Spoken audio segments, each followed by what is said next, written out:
Good morning students, this is our new class of advertisement. पिछली क्लासों में आपने जो पढ़ा था वो सेल के बारे में पढ़ा था, है ना। सेलिंग डिफरेंट गुड्स, प्रॉपर्टीज़ और व्हीकल्स के बारे में पढ़ा था, है ना। अब आज क्या है कि हम लोग स्टार्ट करेंगे एक्चुअली परचेज़ के लिए, ओके। अब परचेज़ के लिए आपको क्या करना है ये आपको देखना है। पहले तो पहले तो आपको ये देखना है कि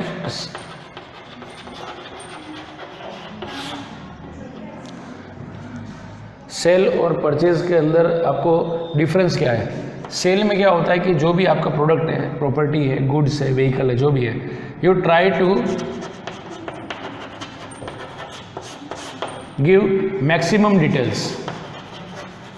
आप उसकी मैक्सिमम डिटेल्स देना चाहते हो। मैक्सिमम डिटेल्स इसलिए देना चाहते हो क्योंकि जितनी ज़्यादा आप डिटेल्स दोगे, जो परचेजर है, जो बायर है, उसके दिमाग में क्लियर विज़न उतना ज़्यादा होता जाएगा और उसकी नीड्स क्या है, वो उसको फुलफिल कर रहा है कि नहीं कर रहा है, वो इजीली पता चल जाएगा। तो ये हम इसके अंदर देने की कोशिश करते हैं। But when we talk about purchase, जब हम परचेज की बात करते हैं तो आप इसके अंदर डिटेल्स तो डालेंगे, लेकिन आप इसमें डिटेल्स डालेंगे आपकी रिक्वायरमेंट की। मेरी क्या रिक्वायरमेंट है। रिक्वायरमेंट इन सेंस आपको प्रॉपर्टी चाहिए, फ्लैट चाहिए, व्हीकल चाहिए, जो भी चाहिए, आपके क्या यूज़ आने वाला है, तो आपको जो रिक्वायरमेंट है उसी का इसके अंदर डिस्क्रिप्शन देना है।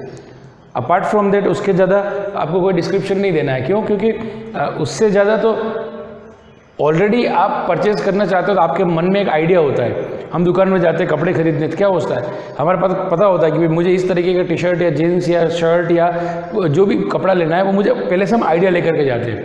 तो वो जो आइडिया आपके मस्तिष्क में होता है उसको आपको पेपर पे इंस्क्रिप्ट करना है, उसको आपको कागज़ पे लिखना है, ठीक है। चलिए अब हम देखेंगे इसमें। देखिए आप,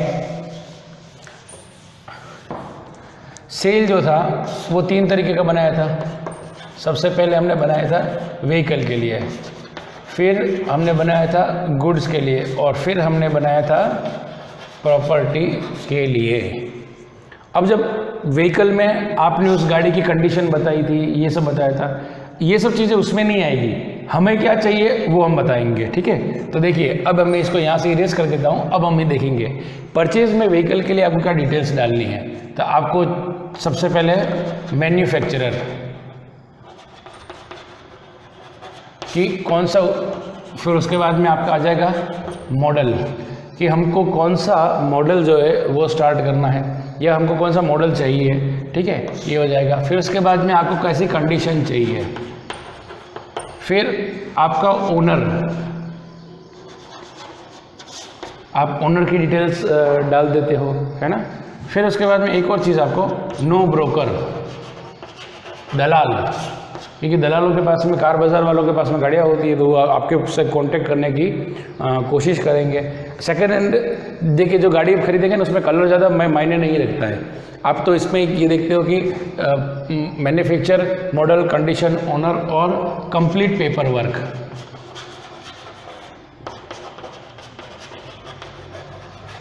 आपका जो गाड़ी के कागजात है वो पूरे होने चाहिए।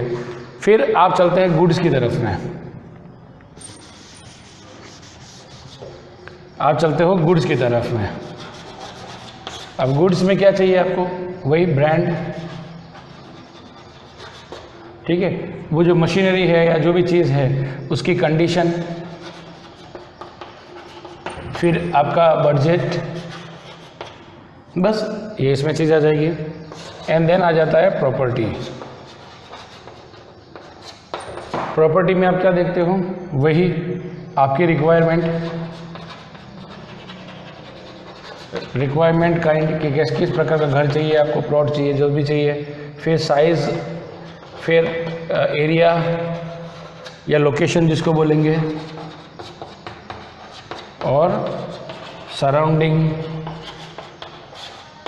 इन सब चीज़ों के ऊपर हम वर्क करते हैं, क्योंकि जब हम इनके ऊपर वर्क करते हैं तब हमको ये क्लियर पता चल जाता है कि हमें क्या चाहिए।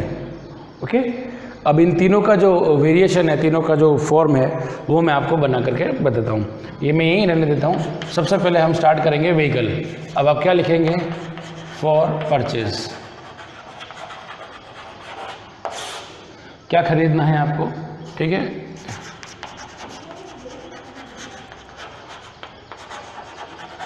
ए मारुति वैन। ठीक है, अब आप चाहो तो यहाँ पर सेकेंड हैंड भी लिख सकते हो, लेकिन सेकेंड हैंड आपको लिखने की आवश्यकता नहीं है। अ मारुति वैन, मॉडल कौन सा चाहिए तो आपको लिखना है अबाउट 2010, 2010 से ऊपर का मॉडल होना चाहिए। In well condition,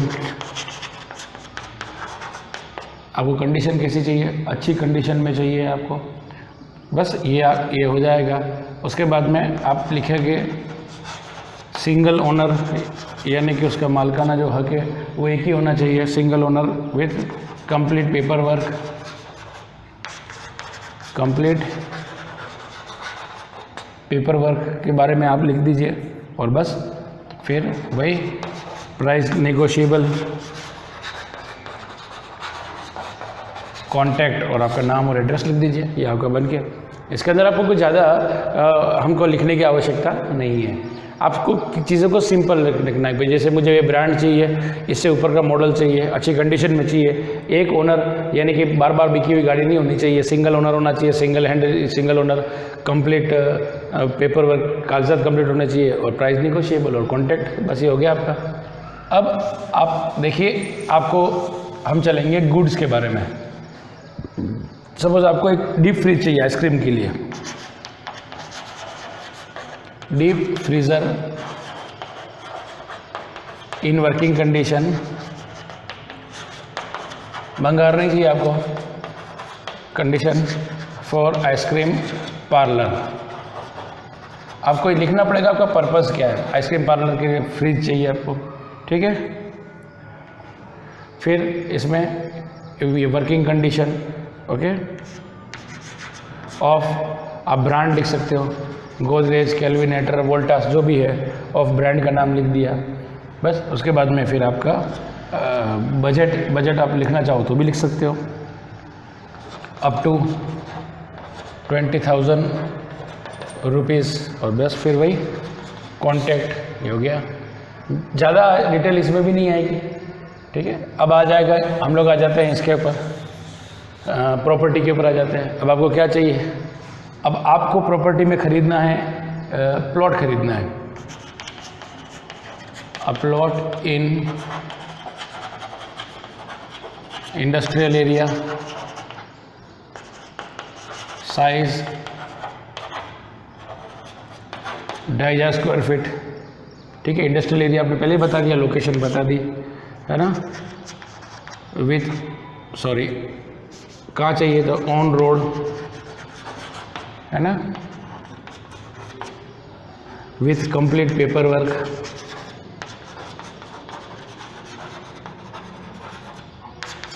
no brokers,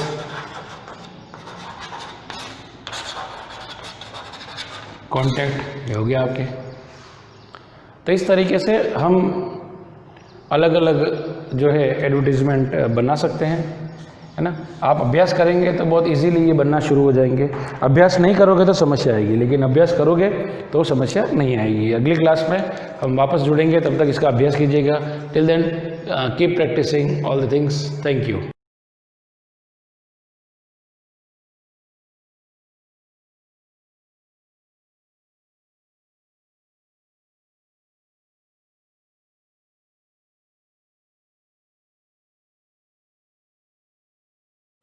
good morning बच्चों।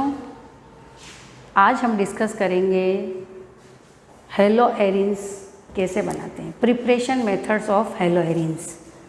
पिछले जो लेक्चर्स में हमने डिस्कस किया था कि जो हेलो एरिन्स क्या होते हैं। एरोमेटिक रिंग पर अगर हेलोजन जुड़ जाते हैं तो हम उनको क्या बोलते हैं? Hello arenes. ये हमने डिस्कस किया था, नॉमेनक्लेचर पढ़ा था। आज हम पढ़ेंगे preparation methods of hello arenes. Preparation methods में आज का जो हमारा वीडियो लेक्चर सीरीज़ है उसमें बच्चों हम आज डिस्कस करेंगे हेलो एरिन्स कैसे बनाते हैं, कैसे हम हेलो एरिन्स को प्रिपेयर कर सकते हैं।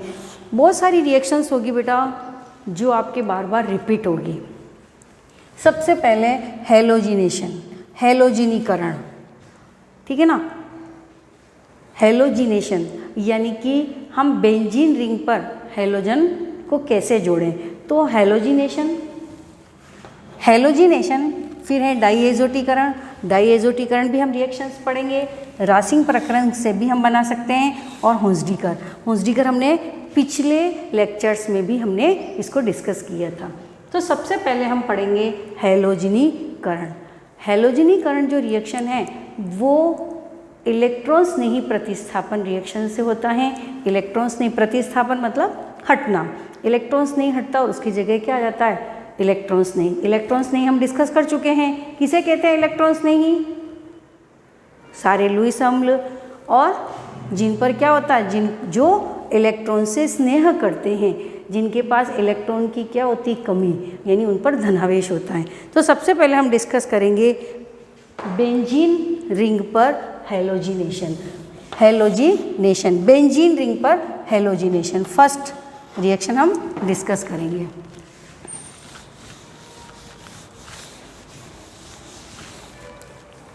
बेंजीन रिंग पर जो हेलोजिनेशन है वो क्लोरीनीकरण और ब्रोमीनीकरण, फ्लोरीनीकरण और आयोडीकरण नहीं होता, और कैसे होता वो मैं आपको बाद में बताऊंगी। सबसे पहले हैं ब्रोमीनीकरण और क्लोरीनीकरण। बेंजीन रिंग पर अगर हम ब्रोमीन और क्लोरीन की लुईस एसिड की प्रेजेंस में, Lewis acid AlCl3, FeCl3, SbCl5, इनकी प्रेजेंस में अगर हम रिएक्शन कराते हैं तो बेंजीन रिंग पर क्या हो जाता है, हेलोजन आकर जुड़ जाता है। इस रिएक्शन को बोलते हैं हेलोजिनीकरण। अगर हम Br2 लेंगे तो ब्रोमीनीकरण, और अगर हम Cl2 लेंगे तो क्लोरीनीकरण। तो सबसे पहले हम डिस्कस करते हैं ये आपकी बेंजीन रिंग। अगर हम इस पर क्या लेंगे, क्लोरीन, और किसकी प्रेजेंस में, लुईस एसिड, ठीक है ना। लुईस एसिड AlCl3 भी ले सकते हैं, FeCl3 भी ले सकते हैं आप, या SbCl5 भी ले सकते हैं। किसी की भी इनमें से किसी भी प्रेजेंस में, किसी की भी प्रेजेंस में अगर बेंजीन की रिएक्शन किससे कराते हैं, क्लोरीन से, तो benzene reacts with chlorine in the presence of Lewis acid AlCl3, FeCl3, FeCl5, तो क्या बनता है, क्लोरोबेंजीन, क्लोरोबेंजीन बनता है। यहाँ से H, देखो रिएक्शन में अभी अपन इसकी मैकेनिज्म भी पढ़ेंगे। तो अभी मैंने आपको बताया यहाँ से H, जो बेंजीन का ओरिजिनल स्ट्रक्चर होता है वो आप एक बार देख लीजिए। ये बेंजीन है, बेंजीन में कितने कार्बन होते हैं, 6 कार्बन, ये देखिए आप। और अल्टरनेट इसमें क्या होता है, डबल बॉन्ड होता है, और सबके पास क्या होता है, एक हाइड्रोजन C6H6,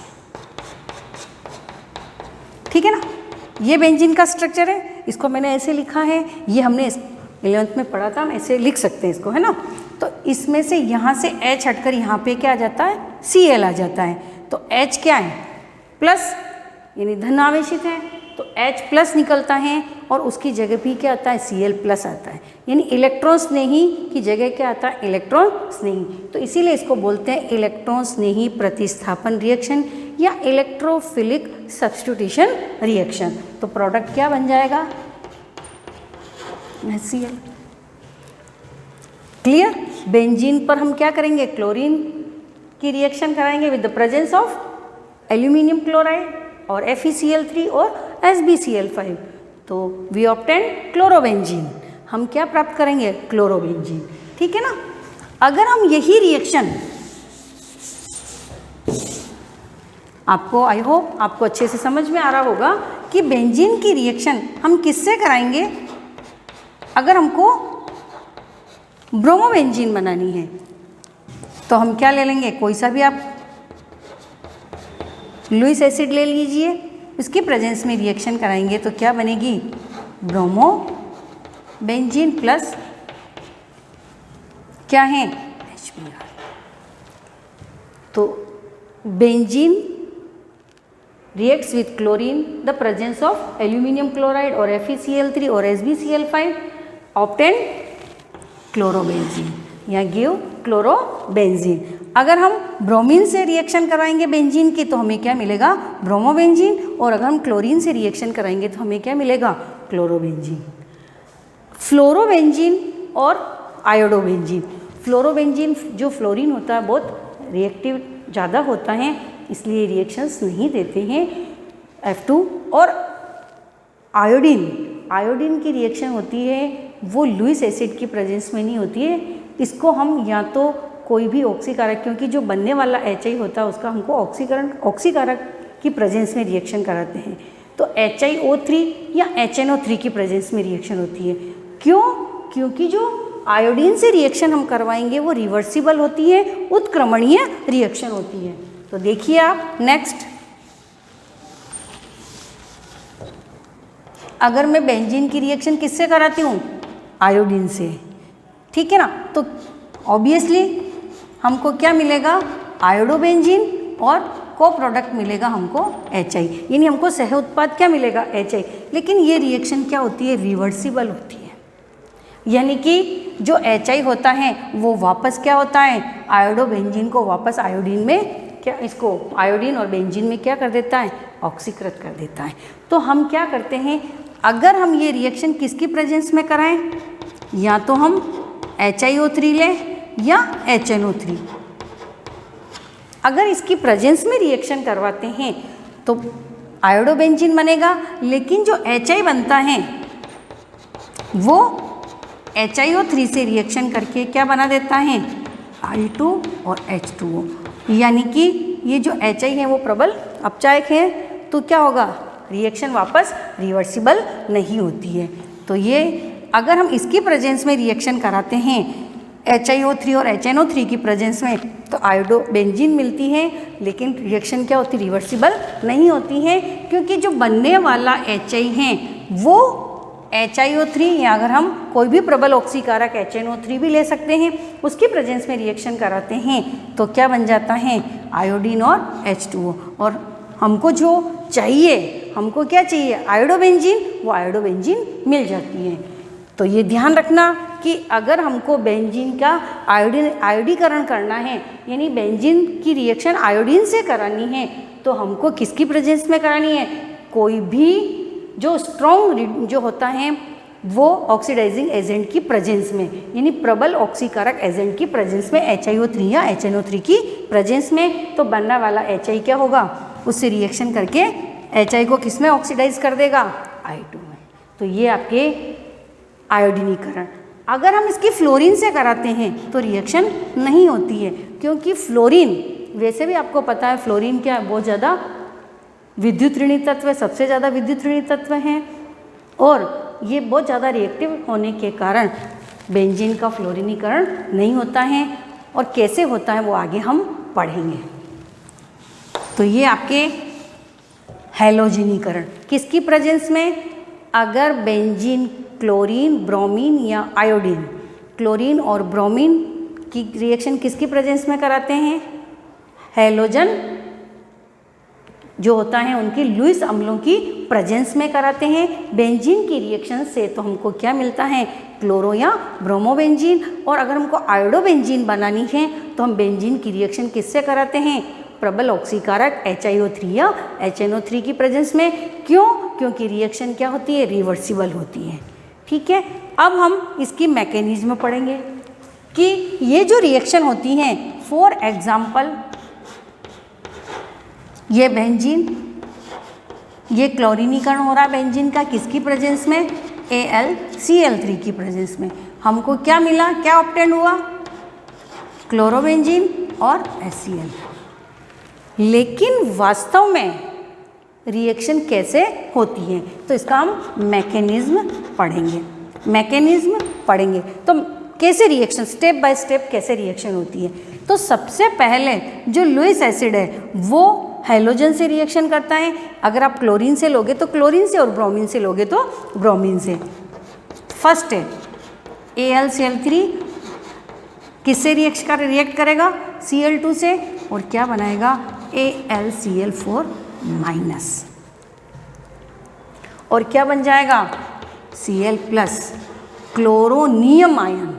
देखो अंतर है, ये क्लोरीन है, ये क्लोराइड है और ये क्लोरोनियम है ना। ये इलेक्ट्रॉन्स नहीं हो गया, अब ये इलेक्ट्रॉन्स नहीं है, ये क्या करेगा, बेंजीन रिंग पर आक्रमण करेगा। ये देखिए कैसे रिएक्शन होती है। अब यहाँ पे आपको गोला नहीं बनाना है, आपको ऐसे बॉन्ड शो करने हैं ना। तो अब यहाँ पे क्या है, एक H है बेंजीन पे, ये H प्लस है और ये भी क्या है प्लस, इसकी जगह ये इसको लाना है। तो रिएक्शन कैसे होगी, ये जो क्लोरोनियम आयन है वो बेंजीन पर अटैक करता है। अब देखिए आप, ये प्लस है और ये H है, इसको जुड़ना है। इसको जुड़ने के लिए ये वाला बॉन्ड कहाँ आ जाता है, यहाँ आ जाता है, यानी ये H जुड़ा रहता है, उसके पहले ही क्या हो जाता है, Cl आके जुड़ जाता है। और ये प्लस कहाँ आ जाता है, यहाँ, क्योंकि ये बॉन्ड कहाँ ट्रांसफ़र हो जाता है, यहाँ। ये बॉन्ड बाहर आ गया, यहाँ आ गया, तो यहाँ पे क्या आ जाता है, क्या हो गया, इलेक्ट्रॉन्स की कमी हो जाती है, तो यहाँ पे क्या आ जाता है, धनावेश यानी पॉजिटिव चार्ज आ जाता है। फिर अनुनाद होता है, रेजोनेंस होता है, और रेजोनेंस के कारण ये होता है, वो क्या हो जाता है, स्टेबल हो जाता है। अब देखिए ये बॉन्ड यहाँ और ये प्लस यहाँ, रेजोनेंस स्ट्रक्चर बनेगा, और रेजोनेंस के कारण इसमें क्या आ जाती है, स्टेबिलिटी आ जाती है। ये पॉजिटिव चार्ज यहाँ आपको ऐसे शो नहीं करना है, क्योंकि अगर आप ऐसे शो करोगे, अगर थोड़ा सा भी मिस्टेक हो जाएगा तो आपका आंसर रॉन्ग हो जाएगा। आप केवल आपको समझाने के लिए बता रही हूँ कि ये कहाँ आएगा, क्योंकि ऑर्थो, पैरा और ऑर्थो पे क्या होगा, एक बार ये वाला बॉन्ड यहाँ आएगा, ये जैसे ही ये बॉन्ड यहाँ आता है, यहाँ पे क्या हो जाता है, इलेक्ट्रॉन की कमी, तो ये बॉन्ड यहाँ ट्रांसफ़र होता है और ये पॉजिटिव चार्ज यहाँ आ जाता है। ये देखिए पहले H निकलता नहीं, उससे पहले ही क्या जुड़ जाता है, Cl प्लस।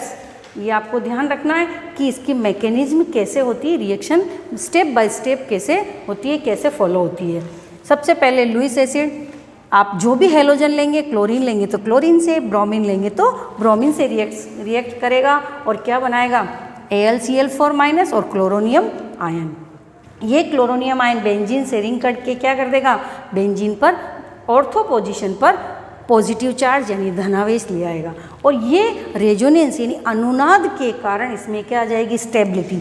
और ये जो पॉजिटिव चार्ज है पूरी बेंजीन रिंग पे ऑर्थो, पैरा और ऑर्थो पे क्या होगा, मूव करेगा, और इसमें से भी बॉन्ड भी क्या करेंगे, मूव। अब ये वाला बॉन्ड यहाँ गया तो ये पॉजिटिव चार्ज यहाँ, अब ये वाला बॉन्ड कहाँ जाएगा, यहाँ, और ये वाला जो बॉन्ड है वो कहाँ चला जाएगा, यहाँ आ जाएगा, और ये वाला चार्ज कहाँ जाएगा, यहाँ। ये देखिए आप, ये यहाँ प्लस, और ये जो बॉन्ड था ये कहाँ आ जाता है, यहाँ, और ये पॉजिटिव चार्ज यहाँ।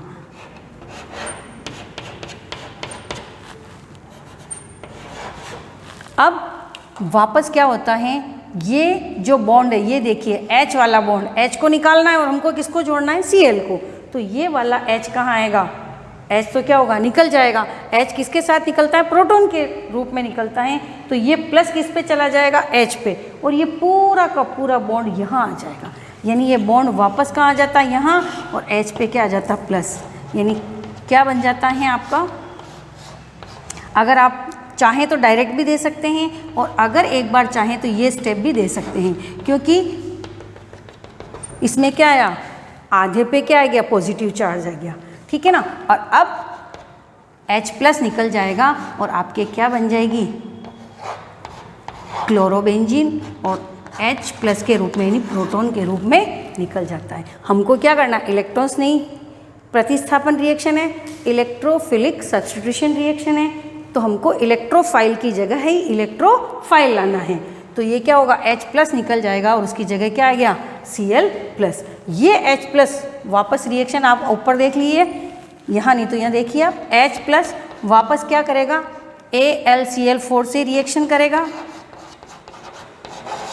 और क्या बना देगा, AlCl3 प्लस HCl, यानी कि आपका Lewis acid as a catalyst use कर रहे हैं हम उसको, वो हमको एज इट इज़ वापस मिल जाता है। और आपके रिएक्शन में ये देखिए, बेंजीन ने किससे रिएक्शन करी, Cl2 से, क्या बना, क्लोरोबेंजीन, ये आपका क्लोरोबेंजीन, और क्रॉप प्रोडक्ट क्या बना, एसिड। तो रिएक्शन स्टेप बाय स्टेप ऐसे होती हैं और ये इसके रेजोनेंस स्ट्रक्चर बनते हैं। तो ये अगर बेंजीन का हेलोजिनेशन मैकेनिज्म पूछे, क्लोरीनीकरण पूछे या ब्रोमीनीकरण, अगर आपको क्लोरीनीकरण पूछे तो यहाँ Cl2 लिखना है, और अगर आपको ब्रोमीनीकरण पूछे तो आपको Br2। अगर विथ मैकेनिज्म पूछे तो आपको ये रिएक्शन देनी है, और डायरेक्ट ही अगर हेलोजिनेशन पूछे बेंजीन का तो आपको केवल ही वन स्टेप में रिएक्शन देनी है। तो जैसा आपको क्वेश्चन पूछे उसके अकॉर्डिंग आपको आंसर देना है। तो ये आपका हो गया बेंजीन का हेलोजिनेशन, आयोडीनेशन कराया हमने, ब्रोमीनेशन करवाया और क्लोरीनेशन करवाया, प्रेजेंस ऑफ AlCl3। आयोडीनेशन किसकी प्रेजेंस में कराया, स्ट्रॉन्ग जो ऑक्सीडाइजिंग एजेंट की प्रेजेंस में, और बाकी लुईस एसिड की प्रेजेंस में रिएक्शन होती है। तो ये आपका first preparation method halogenation benzene का। बेंजीन के हेलोजिनेशन से हम chlorobenzene, bromobenzene and iodobenzene form कर सकते हैं। थैंक यू बच्चों।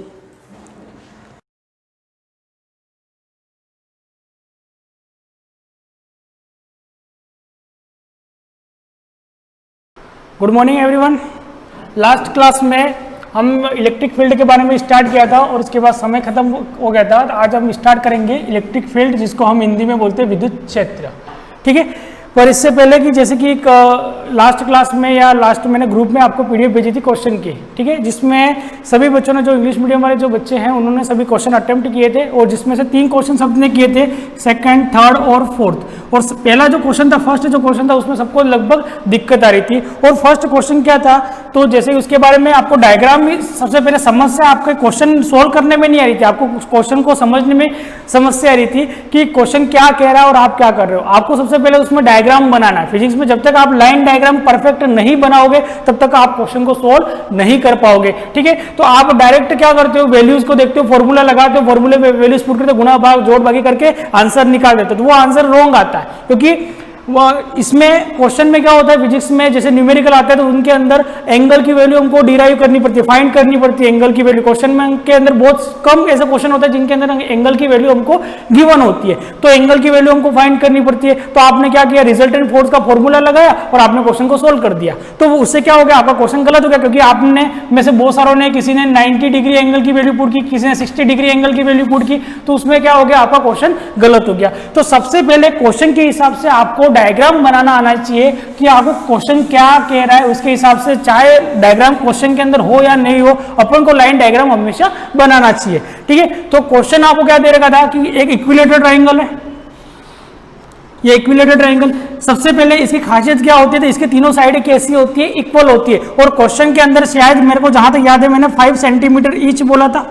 ठीक है, तो 5 सेंटीमीटर ये भी है, 5 सेंटीमीटर ये भी है और 5 सेंटीमीटर ये भी है। ठीक है, इसके बाद इक्विलेटरल ट्रायंगल की दूसरी खासियत क्या होती है कि इसके जो तीनों एंगल होते हैं वो कैसे होते हैं, इक्वल, और हर एंगल की जो वैल्यू होती है वो कितनी होती है, 60 डिग्री, यानी ये भी 60 डिग्री और ये भी कितना होता है, 60 डिग्री।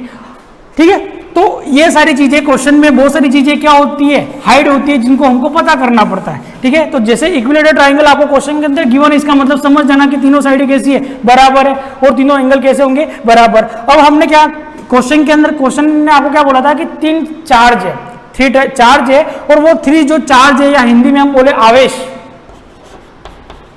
आवेश, क्योंकि हिंदी मीडियम वालों को ज्यादा दिक्कत हो रही है, आवेश। ठीक है, आवेश की ये जो 3 आवेश है अलग अलग थे, कि जैसे एक तो यहाँ पर जो आवेश था वो कितना दे रखा था आपको, तो वो दे रखा था शायद प्लस का 10 माइक्रोकूलम चार्ज दे रखा था। ये जो चार्ज था वो भी क्या था, प्लस का 10 माइक्रोकूलम था। देख लेना इसकी वैल्यू में, सॉरी, प्लस का 5 माइक्रोकूलम चार्ज था। और यहाँ पर जो चार्ज की वैल्यू गिवन थी क्वेश्चन में, वो आपको थी माइनस का 5 माइक्रोकूलम। ठीक है, वैल्यू कुछ भी हो सकती है, मैं सिर्फ आपको डायग्राम बनाना कैसे वो सिखा रहा हूँ। ठीक है, तो एक चार्ज आपको दे रखा था 10 माइक्रोकूलम, दूसरा आपको दे रखा था 5 माइक्रोकूलम, और तीसरा आपको दे रखा था माइनस का 5 माइक्रोकूलम, यानी ये नेगेटिव चार्ज है, ये दोनों चार्ज कैसे पॉजिटिव चार्ज है। तो सबसे पहले आपको क्वेश्चन के हिसाब से डायग्राम बनाना है, और डायग्राम कैसे बनाना है, तो ये इक्विलेटरल ट्रायंगल क्वेश्चन में गिवन है, तो इक्विलेटरल ट्रायंगल बना दिया हमने। तीनों वर्टिक्स पे या हम कह सकते हैं तीनों कॉर्नर पर क्या दे रखे, चार्ज दे रखे, और ये ए है, ये बी है और ये सी है। तो बी और सी के कारण यहां पर रिजल्टेंट फोर्स कितना होगा वो आपको क्वेश्चन के अंदर फाइंड आउट करना है। तो रिजल्टेंट फोर्स का फॉर्मूला आपको पता था, सबने लगभग क्वेश्चन का जो फॉर्मूला पुट किया था वो बराबर था। तो क्वेश्चन का फॉर्मूला रिजल्टेंट फोर्स का क्या था, तो R इज इक्वल टू क्या था, तो F1 का स्क्वायर प्लस F2 का square plus 2F1 F2 cos theta. ये क्वेश्चन में सबने फॉर्मूला लगभग सही किया था और क्वेश्चन फॉर्मूला सबका करेक्ट था।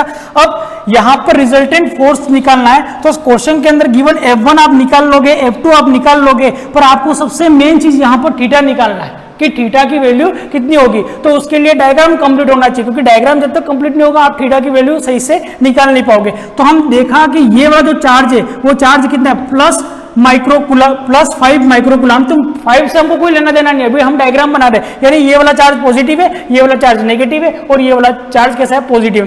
तो अगर ये पॉजिटिव चार्ज है तो कूलम्ब्स लॉ से इस पॉजिटिव के ऊपर जो फोर्स होगा वो कौन सा होगा, फोर्स ऑफ रिपल्शन, और उस फोर्स की डायरेक्शन कौन सी होगी, अलोंग लाइन। कैसी होगी, अलोंग लाइन। तो हमने देखा कि ये जो प्लस का जो 10 माइक्रोकुलाम चार्ज था, इस पर ये जो बी के कारण, बी के ऊपर जो चार्ज है प्लस 5 माइक्रोकुलाम, इसके कारण जो फोर्स था उस फोर्स की डायरेक्शन कैसी थी, वो फोर्स कौन सा था, फोर्स ऑफ रिपल्शन, क्योंकि दोनों सेम चार्ज है और लाइक चार्ज एक दूसरे को क्या करते हैं, रिपल करते हैं। तो वो जो फोर्स की जो डायरेक्शन होगी वो क्या होगी, अलोंग लाइन, यानी इस डायरेक्शन में। इस फोर्स को हमने बोल दिया F1 बोल दिया, ठीक है। अब दूसरा चार्ज है वो कैसा है, माइनस, उसकी जो नेचर है वो कैसा है, नेगेटिव, माइनस है, ठीक है। तो ये जो नेचर है इसका, जो इसके कारण ये वाला चार्ज पॉजिटिव है और ये वाला चार्ज नेगेटिव है, तो एक दूसरे को क्या करेंगे, अनलाइक चार्ज है, एक दूसरे को अट्रैक्ट करेंगे, यानी अलोंग लाइन जॉइनिंग, ठीक है। तो ये जो फोर्स होगा वो उसकी डायरेक्शन कौन सी होगी, ये वाला चार्ज जो इसके ऊपर फोर्स लगा रहा है उसकी डायरेक्शन कौन सी होगी, ये वाली डायरेक्शन होगी। तो इस फोर्स को हमने बोल दिया F2। अब दो फोर्स हमारे पास है F1 और F2, तो रिजल्टेंट क्या होगा, तो रिजल्टेंट जो फोर्स होगा वो इन दोनों के बीच में कहीं होगा। रिजल्टेंट फोर्स क्या होगा, इन दोनों के बीच में कहीं होगा। तो उसके लिए हम क्या यूज करेंगे, तो उसके लिए हम यूज करेंगे जो 11th क्लास में आपने पढ़ा होगा, पैरेललोग्राम लॉ। पैरेललोग्राम लॉ आपने पढ़ा होगा और उससे हम यहाँ पर पैरेललोग्राम कंप्लीट करेंगे। और वो जो पैरेललोग्राम बनेगा हमारा कैसा बनेगा, तो वो पैरेललोग्राम हमारा बना कुछ इस टाइप से।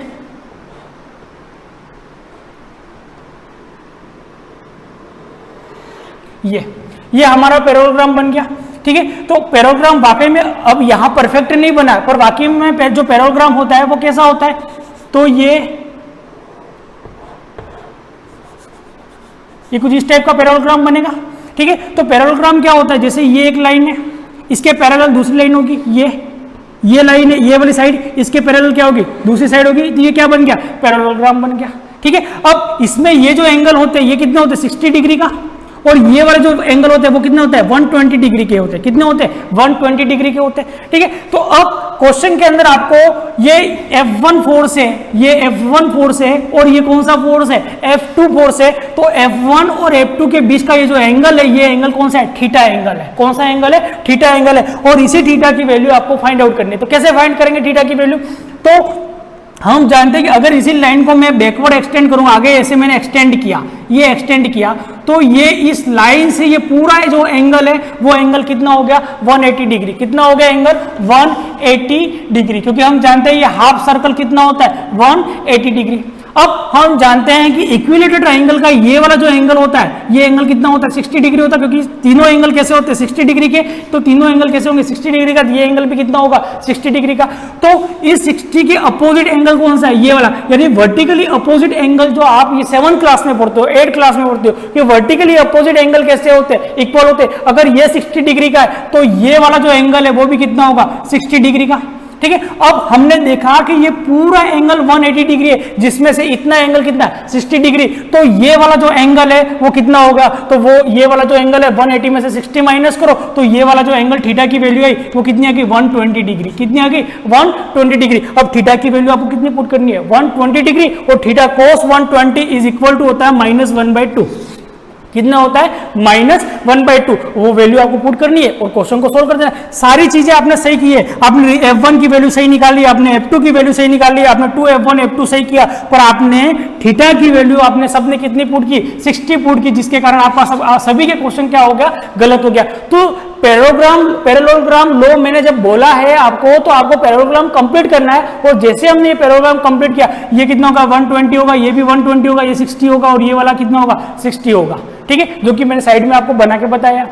तो एंगल कैसे निकाला आपको समझ में आ गया। ठीक है, और उसी हिसाब से 120 वैल्यू पुट करके आपको क्वेश्चन को आगे सोल्व करना है। मैं यहाँ सोल्व नहीं करूंगा क्योंकि समय की कमी और टॉपिक हमारे बहुत सारे बाकी है। और फिर आज से तो फिर क्या हिंदी इंग्लिश दोनों में साथ में चलना है, समय की और ज्यादा कमी हो जाएगी और टॉपिक भी हमारा पॉसिबल नहीं है कि 20 मिनट में क्वेश्चन टॉपिक हो जाए। ठीक है, तो इस क्वेश्चन को ध्यान से देख लेना, डायग्राम मैंने जैसे बनाया एज इट इज डायग्राम बनाना है, क्वेश्चन को सोल्व करना है और सोल्व करके ग्रुप में भेजना है।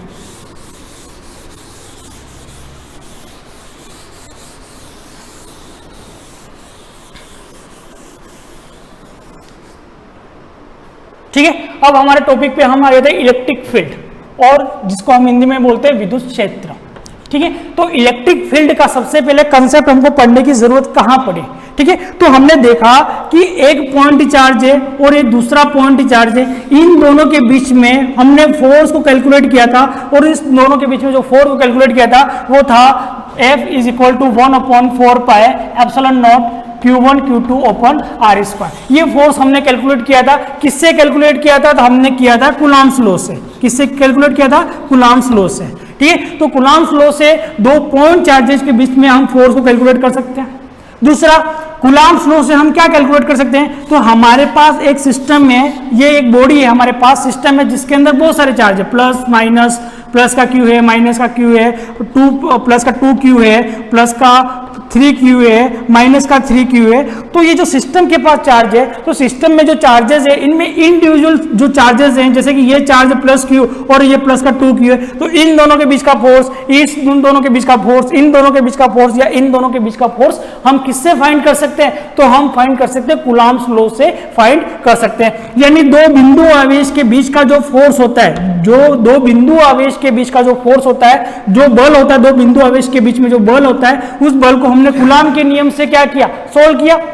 इसके बाद एक निकाय है और निकाय के अंदर आवेश दे रखे आपको। ठीक है, तो उन आवेशों के मध्य जो बल होगा उसको भी हमने किससे फाइंड किया? कूलॉम्स लॉ से या कूलॉम के नियम से हमने क्या किया? ज्ञात किया। तो कूलॉम के नियम से हम दो बिंदु आवेश के बीच का जो फोर्स है वो हम कैलकुलेट कर सकते हैं। पर हमने देखा कि हमारे पास एक बॉडी है जो कि इलेक्ट्रिकली क्या है? चार्ज्ड बॉडी है, यानी आवेशित बॉडी है, जिसको हम हिंदी में बोलेंगे आवेशित। ठीक है, और हिंदी में क्या बोलेंगे? चार्ज्ड बॉडी, सॉरी इंग्लिश में बोलेंगे चार्ज बॉडी और हिंदी में बोलेंगे आवेशित बॉडी। और एक दूसरी हमारे पास जो बॉडी है जिसको हिंदी में हम बोलेंगे उदासीन। क्या बोलेंगे? उदासीन।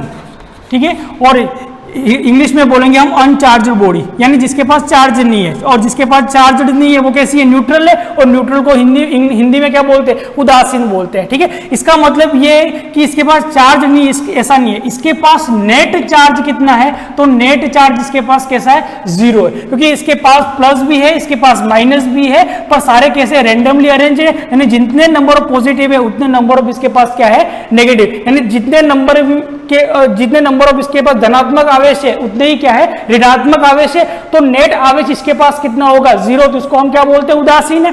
ठीक है, अब दूसरी जो बॉडी है हमारे पास, दूसरी जो सिस्टम है या हम कह सकते हैं वो कैसा? नेगेटिवली चार्ज है, यानी ऋणावेशित है। क्या है? ऋणावेशित है। हिंदी में हम क्या बोलेंगे? ऋणावेशित। ऋणावेशित।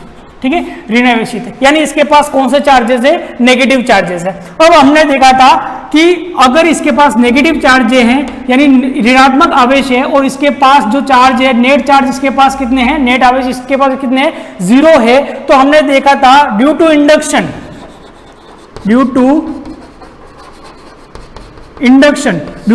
इंडक्शन का मतलब हिंदी में क्या होता है? प्रेरण। तो प्रेरण के द्वारा हमने बॉडी को चार्ज करना देखा था कि किसी भी बॉडी को आवेशित कैसे करते हैं? तो प्रेरण के द्वारा किसी भी बॉडी को हम आवेशित कर सकते हैं। तो प्रेरण के द्वारा यानी ड्यू टू इंडक्शन यानी प्रेरण द्वारा हमने देखा था कि जब किसी अनचार्ज्ड बॉडी यानी अनावेशित बॉडी, जिसको हम कह सकते हैं उदासीन बॉडी के पास अगर आवेशित बॉडी लाते हैं, आवेशित बॉडी लाते हैं तो क्या होता है कि ये जो अनावेशित या उदासीन जो बॉडी है उसके चार्ज पोलराइज्ड हो जाते हैं। पोलराइज्ड का मतलब सेपरेट हो जाना, अलग अलग हो जाना, ठीक है। तो हमने देखा था ड्यू टू इंडक्शन क्या होते हैं, चार्जेस गेट पोलराइज्ड, और जैसे पोलराइज्ड होंगे प्लस क्या करेंगे, पॉजिटिव को अपनी तरफ अट्रैक्ट करेंगे और नेगेटिव को क्या करेंगे, रिपल करेंगे। तो हमने देखा इसके चार्ज क्या हो गए, पोलराइज्ड हो गए, और वो पोलराइज्ड होके क्या बन गए, पॉजिटिव सारे आगे की तरफ आ गए, क्योंकि ये नेगेटिव है, इनको अट्रैक्ट करेंगे, और सारे नेगेटिव कहां पर चले गए, पीछे चले गए।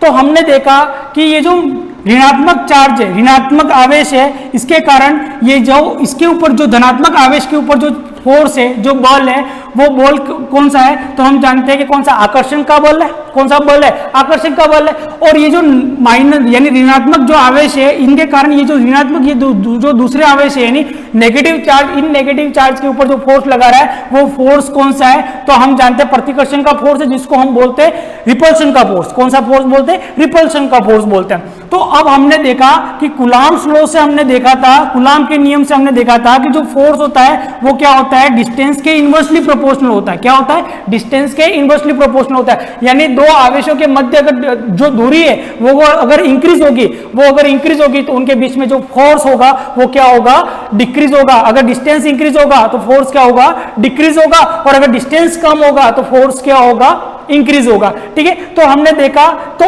इसके पास जो भी नेट फोर्स है यानी नेट जो बल है इसके पास इन दो बॉडी के बीच में, दो सिस्टम के बीच में, वो कौन सा है, तो हम जानते हैं रिपल्शन का फोर्स है वो कैसा है, वीक है, और अट्रैक्शन का जो फोर्स है वो कैसा है, स्ट्रॉन्ग है। तो इसके पास जो नेट फोर्स होगा वो कौन सा होगा, फोर्स ऑफ अट्रैक्शन का। पर कूलाम्ब्स लॉ से हमने देखा कि इसके पास नेट चार्ज कितना है, 0, और इसके पास नेट चार्ज कितना है, -q। तो कूलाम्ब्स लॉ से हमने देखा तो इन दोनों के बीच में जो फोर्स है वो कितना है, 0। ठीक है, इसका मतलब यह हुआ कि कूलाम्ब्स लॉ इस सिस्टम के बीच में जो फोर्स ऑफ अट्रैक्शन है उसको परिभाषित नहीं कर सकता, उसको डिफाइन नहीं कर सकता। तो इसके लिए इन दोनों के बीच में जो फोर्स है वो हमको कौन बताता है, तो इंडक्शन बताता है, यानी प्रेरण हमको क्या बताता है, इन दोनों के बीच में जो फोर्स है उसके बारे में हमको कौन बताता है, प्रेरण बताता है। और इन दोनों के बीच में जो फोर्स है उसको फाइंड करने के लिए हम क्या यूज करते हैं, किसकी हेल्प लेते हैं, इलेक्ट्रिक फील्ड की।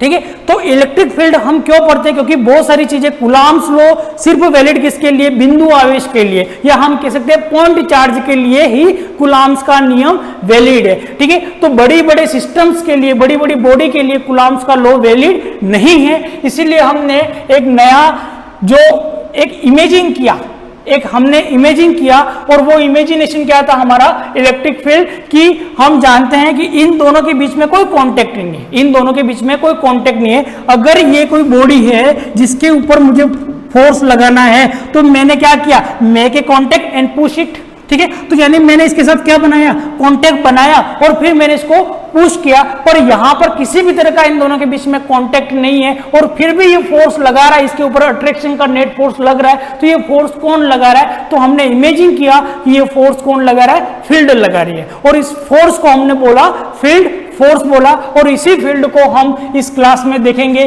कि इलेक्ट्रिक फील्ड क्या होती है। ठीक है, जिसको हम नेक्स्ट क्लास में कंटिन्यूस करेंगे। थैंक यू, धन्यवाद।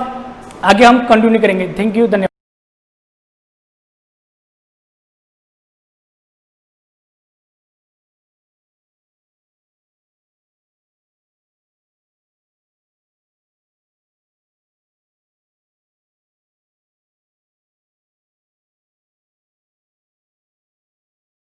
गुड मॉर्निंग एवरीवन, सभी को सुप्रभात।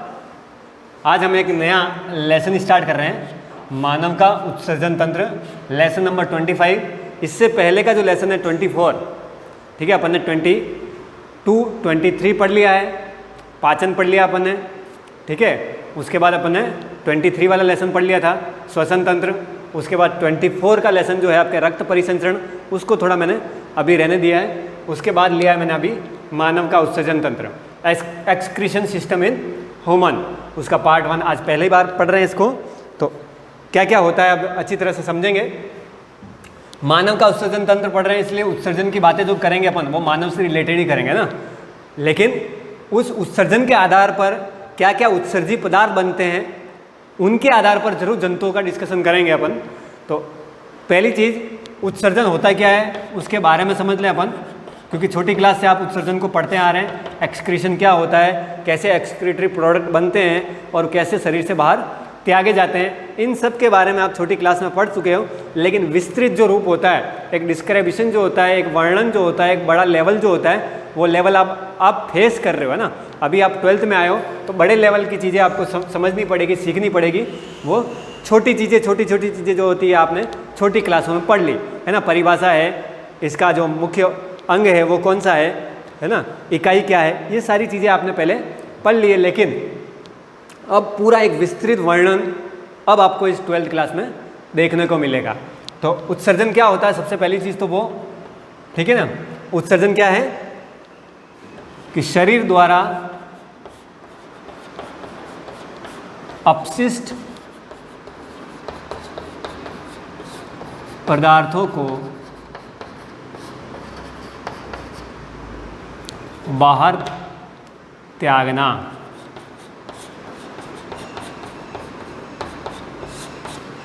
ठीक है, अपशिष्ट यानी वेस्ट प्रोडक्ट जितने भी बनते हैं उनको शरीर से बाहर निकालना, त्यागना, क्या कहलाएगा, आपके उत्सर्जन कहलाएगा, है ना, एक्सक्रीशन कहलाएगा। जितने भी आपके एक्सक्रीटरी पदार्थ हैं उसको उत्सर्जन में लेंगे। ठीक है, अब ऐसी प्रक्रिया, यूं भी लिख सकते हो, ऐसी प्रक्रिया जिसके द्वारा अपशिष्ट पदार्थों को बाहर त्यागा जाता है उसे उत्सर्जन कहते हैं।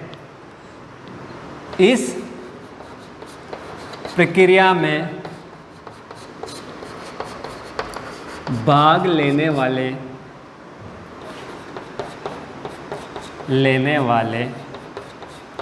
अंगों को उत्सर्जी अंग कहते हैं।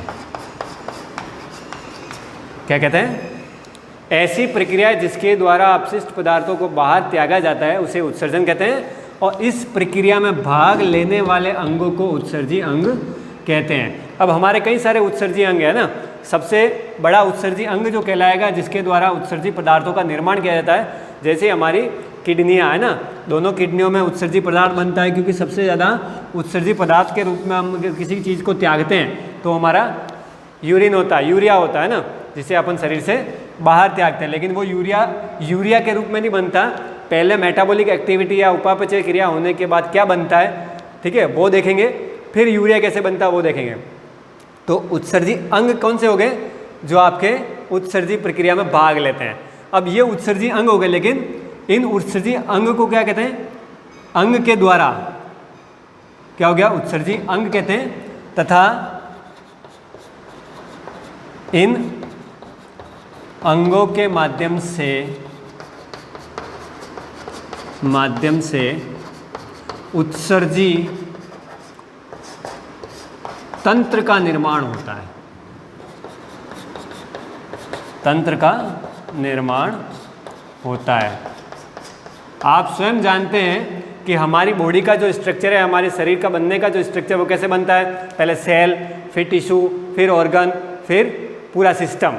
इस तरह से हमारा पूरी बॉडी का डेवलपमेंट होता है। तो पहले कोई भी अंग बनेगा, फिर तंत्र बनेगा, सारे अंग मिलके एक तंत्र का निर्माण करेंगे, और वो सारे अंग कौन से, उत्सर्जी वाले अंग, और ये सारे उत्सर्जी अंग मिलके उत्सर्जी तंत्र का निर्माण करेंगे ना। तो अपन उत्सर्जन तंत्र ही पढ़ रहे हैं ना, तो तंत्र मतलब हो गया पूरा सिस्टम, है ना, उन अंगों का सिस्टम। किन अंगों का सिस्टम, जैसे आँख ले लिया, सिर ले लिया, है ना, हमारे फिंगर्स ले ली, ये बातें नहीं कर रहे हैं अपन, है ना। हम बातें उन अंगों की कर रहे हैं जो सिर्फ क्या करेंगे, उत्सर्जी पदार्थों को शरीर से बाहर निकालने का। जैसे त्वचा है, त्वचा भी आपका क्या करती है, उत्सर्जन का काम करती है, पसीने को निकालती है, आपका वेस्ट जो वाटर होता है उसको त्यागती है। तो ये चीज़ें उत्सर्जी अंग के अंदर ली जाती है। आपकी किडनियाँ है ना, आपके यूरिथ्रा, आपका पेनिस, जितने भी फीमेल और मेल ऑर्गन है उत्सर्जी, वो सारे इस उत्सर्जी अंग के अंदर आएंगे, और उन अंगों से मिला के तंत्र का निर्माण होगा, उसी को क्या बोलेंगे अपन, उत्सर्जन तंत्र। अब ये उत्सर्जन तो हो रहा है, उस उत्सर्जन में होने में कौन कौन से उत्सर्जी पदार्थ हैं, ठीक है, अपन उत्सर्जी पदार्थ पे आ जाते हैं। उत्सर्जन की परिभाषा हो गई, उत्सर्जन के अंग हो गए, उत्सर्जन के अंग से तंत्र बन गया। अब उत्सर्जी पदार्थ कौन कौन से होते हैं उसकी बात करते हैं अपन, है ना। अब उत्सर्जी पदार्थ के रूप में आप जानते हो, इससे पहले अपन ने पाचन वाला लेसन पढ़ा था, लेसन नंबर 22, है ना। उस लेसन के अंदर अपन ने एक चीज़ सीखी थी, क्या? एक तो मल का त्यागना, ठीक है। फिर लेसन नंबर 23 पे आए थे, उसमें अपन ने श्वसन की बात करी थी। क्या बात करी थी? श्वसन में अपन CO2 को निकालते हैं, तो CO2 भी आपका उत्सर्जी पदार्थ हो गया, मल आपका उत्सर्जी पदार्थ हो गया। फिर त्वचा के माध्यम से आपके शरीर से पसीने को निकाला जाता है, वो भी उत्सर्जी पदार्थ हो गया। लेकिन ये सारे जो उत्सर्जी पदार्थ मैं बता रहा हूँ आपके सेकेंडरी उत्सर्जी पदार्थ के अंदर आएंगे, सेकेंडरी एक्सक्रीटरी प्रोडक्ट के अंदर आएंगे। लेकिन सबसे मेन उत्सर्जी पदार्थ जो होगा वो आपका क्या होगा? यूरिन, यानी मूत्र। सबसे मेन जो उत्सर्जी पदार्थ आपके शरीर से सर्वाधिक मात्रा में त्यागा जाता है वो होता है आपके मूत्र होता है। मूत्र उत्सर्जन की क्रिया में कैसे होता है, कौन कौन से अंग भाग लेते हैं, किडनियाँ कैसे काम करती हैं, ये सभी इस चीज़ के अंदर अपन पढ़ते रहेंगे ना। तो अब ये उत्सर्जी पदार्थ यूरिन बन रहा है आपके, यूरिया बन रहा है, या यूरिन कह लो या यूरिया कह लो, बात एक ही है ना। यूरिन बन रहा है। अब ये जितने भी उत्सर्जी पदार्थ बन रहे हैं, चाहे मल हो, त्वचा के द्वारा पसीना हो, CO2 हो या यूरिन हो, इनका निर्माण कैसे होता है ये देखते हैं अपन। निर्माण करने के लिए क्या है कि आपके शरीर के द्वारा लिए गए जितने भी पदार्थ हैं, चाहे वो आप भोजन के माध्यम से ले रहे हैं, चाहे वो आप श्वसन के माध्यम से ले रहे हैं, ठीक है, भोजन हो या श्वसन हो, किसी न किसी वे से आप जो एक्टिविटी कर रहे हैं उस एक्टिविटी के माध्यम से हर एक तरह का उत्सर्जी पदार्थ बनता है ना। आप जो भी अपने शरीर में डालेंगे उससे कुछ न कुछ तो वेस्ट निकलेगा, है ना। जैसे मिक्सर के में डाल के कुछ चीज़ पीसते हैं तो भी वेस्ट निकलता है, हर चीज़ से कुछ न कुछ वेस्ट जरूर निकलता है। जूस पीते हैं अपन, है ना, मौसम्बी का जूस बनाया, छिलके वेस्ट निकल जाएंगे। तो किसी भी चीज़ की जो एक कंपोनेंट्स होते हैं, है ना, उनकी जो भाग होते हैं, उन भागों के माध्यम से कुछ न कुछ तो आपका वेस्ट निकलता ही निकलता है। तो हम भोजन के माध्यम से या श्वसन के माध्यम से जितने भी प्रोडक्ट, जितने भी पदार्थ हमारे शरीर में लेते हैं, उनके लेने के पश्चात हमारे शरीर में एक तरह की उपापचय क्रिया होती है। कौन सी क्रिया? उपापचय क्रिया, मेटाबॉलिक एक्टिविटी। उस उपापचय की क्रिया के माध्यम से क्या होता है कि हमारे भोज्य पदार्थों के पाचन के बाद उनसे कुछ अपशिष्ट पदार्थों का निर्माण होता है। उन अपशिष्ट पदार्थों में क्या होता है, हम कुछ चीज़ें लेंगे जैसे नाइट्रोजनी अपशिष्ट, नाइट्रोजनी अपशिष्ट। इसके अलावा क्या होता है, एक तो CO2 होता है, एक जल होता है, ठीक है। नाइट्रोजनी अपशिष्ट में क्या चीज़ें लेंगे अपन, एक तो यूरिया, अमोनिया, ठीक है, और यूरिक अम्ल, ठीक है। यहाँ मैंने यूरिन लिखा है, वो यूरिक क है ना, ये ध्यान रखना। यूरिन और यूरिक क, इन दोनों में फर्क है, ठीक है। वो यूरिन यूरिया ही है, यूरिक अम्ल अलग चीज़ है। इनको निकालने के लिए कोई विशेष प्रकार की प्रजाति होगी, उसके अपन डिस्कस करेंगे, ठीक है। ये 3 प्रकार के नाइट्रोजनी अपशिष्ट हैं, यूरिया, अमोनिया और यूरिक अम्ल। अब इनके आधार पर जो डिफ्रेंशिएशन दिया, इसके अलावा CO2 और जल भी है। नाइट्रोजनी अपशिष्ट में वो 3 है और CO2 और जल अलग से, है ना।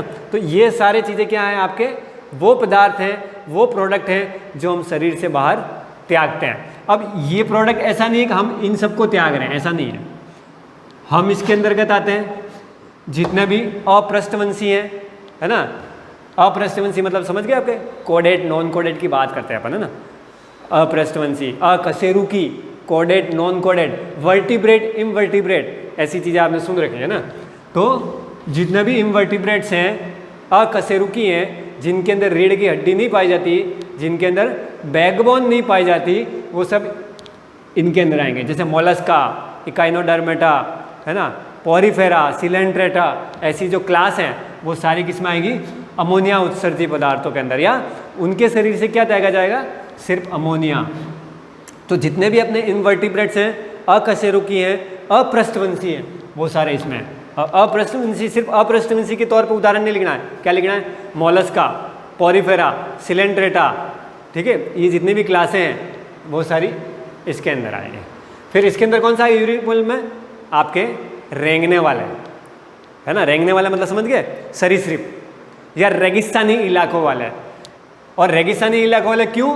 क्योंकि यूरिक अम्ल पानी में अघुलनशील है, और ऐसे जो जीव हैं जो यूरिक अम्ल का निर्माण करते हैं या यूरिक अम्ल को त्यागते हैं, उनके शरीर से यूरिक अम्ल दिन में 1 ही 2 बार त्यागा जाता है, क्योंकि वो अपने शरीर में इसको स्टोर कर सकते हैं और कम से कम त्यागते हैं ताकि शरीर में नमी बनी रहे। लेकिन हम और ये क्या करते हैं? ज़्यादा से ज़्यादा पानी पीते हैं और ज़्यादा से ज़्यादा यूरिन का निर्माण किया जाता है। तो हम कम से कम 2 से 3 लीटर रोज़ का यूरिन त्याग देते हैं, है ना, कोई ज़्यादा भी कोई कम भी, इस तरह से चलता रहता है। लेकिन अब इनके आधार पर जो जीवों का निर्माण कर रखा, वर्णन कर रखा, वो क्या क्या है उसके बारे में डिस्कस करते हैं अपन। तो अपशिष्ट पदार्थों के उत्सर्जन के आधार पर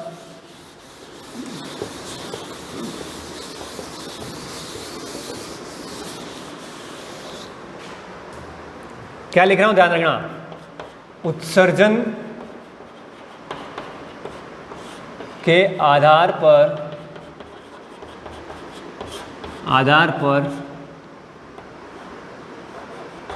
जीवों के प्रकार।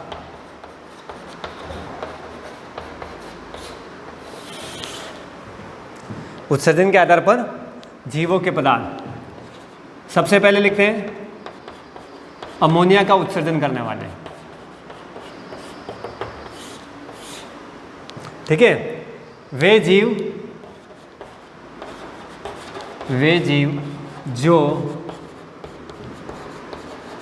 उत्सर्जन के दौरान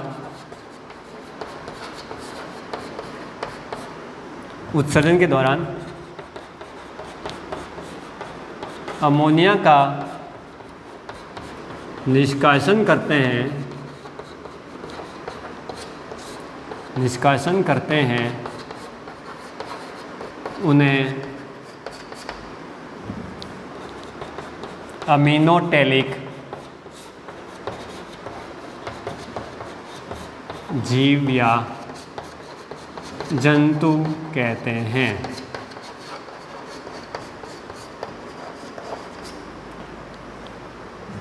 अमोनिया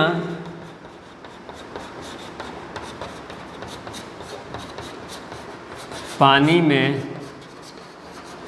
घुलनशील है। अमोनिया क्या है? पानी में घुलनशील है। ये शरीर के लिए अत्यंत हानिकारक होती है।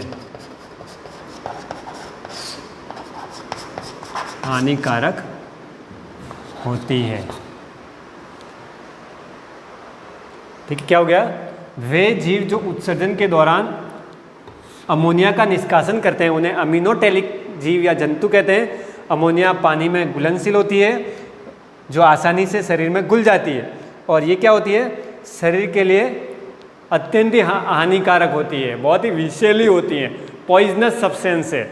इसीलिए इसको शरीर से बाहर त्यागना बहुत ज़रूरी हो जाता है। अगर ये शरीर में रहेगी तो हमारी जो मांसपेशियाँ हैं, ब्लड सर्कुलेटरी सिस्टम है, उसको क्या करेगी? तंत्र को डैमेज कर देगी। तो हमारा रक्त खराब हो सकता है, हमारी मांसपेशियाँ कमज़ोर हो सकती हैं, तंत्र को कमज़ोर कर सकती है। इसलिए इसको जितना जल्दी होता है शरीर से बाहर त्यागना पड़ता है, शरीर से बाहर निकालना पड़ता है। इसलिए इनका उत्सर्जन होना बहुत ज़रूरी है। अब ये अमोनिया बनती कैसे है? हम जो प्रोटीन अमीनो अम्ल लेते हैं शरीर में, ठीक है, प्रोटीन के विघटन से क्या बनता है? अमीनो अम्ल बनते हैं, आप जानते हो। तो प्रोटीन और अमीनो अम्ल का जब विघटन होता है तो अपघटन या विघटन होने के बाद ये अमोनिया का निर्माण होता है। तो प्रोटीन और अमीनो अम्ल के अपघटन के पश्चात अमोनिया का निर्माण हो रहा है। तो प्रोटीन और अमीनो अम्ल का जो अपघटन हो रहा है वो कहाँ से आया? भोजन से ही तो आया। हम जो भी चीज़ कंटेंट ले रहे हैं ना, उसके जो घटक ले रहे हैं, वो घटक किसके ले रहे हैं? प्रोटीन और अमीनो अम्ल के ले रहे हैं या वसा के ले रहे हैं। तो जितने भी घटक हम भोजन पदार्थों के ले रहे हैं उसमें प्रोटीन भी आ रहा है, ठीक है ना। तो प्रोटीन और अमीनो अम्ल के अपघटन के दौरान इस अमोनिया का निर्माण होता है। समझ में आ रही बात? तो अमोनिया कहाँ से बनी? उस भोज्य पदार्थ के अपघटन के बाद। और भोज्य पदार्थ में कौन? प्रोटीन, ठीक है, प्रोटीन या अमीनो अम्ल, उनके अपघटन से क्या हो रहा है? या लिख देता हूँ मैं, प्रोटीन अलग से नोट करके लिख लेना, प्रोटीन व अमीनो अम्लों के अपघटन से अमोनिया बनती है।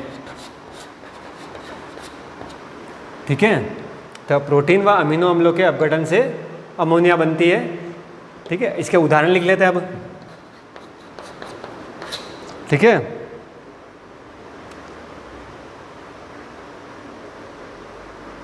इसके उदाहरण लिख लेते हैं। अब उदाहरण भी कैसे याद करने, देखो अमोनिया क्या, पानी में घुलनशील है। क्या है? पानी में घुलनशील। इसका मतलब क्या हुआ कि इसको पानी की आवश्यकता होती है घुलने के लिए। तो जितने भी सरल जलीय जीव होते हैं, क्या सरल जलीय जीव, क्योंकि अमोनिया को घुलने के लिए पानी की ज़्यादा आवश्यकता होती है। ज़्यादा आवश्यकता होने के लिए क्या चाहिए? पानी चाहिए। पानी चाहिएगा तो कहाँ जाना पड़ेगा इसको? पानी वाले जीवों के पास। तो क्या होता है, उदाहरण में कौन आ सकता है? सरल जलीय जीव, प्रोटोजोआ। ठीक है, हाइड्रा, निमेटोडा, एनेलिडा।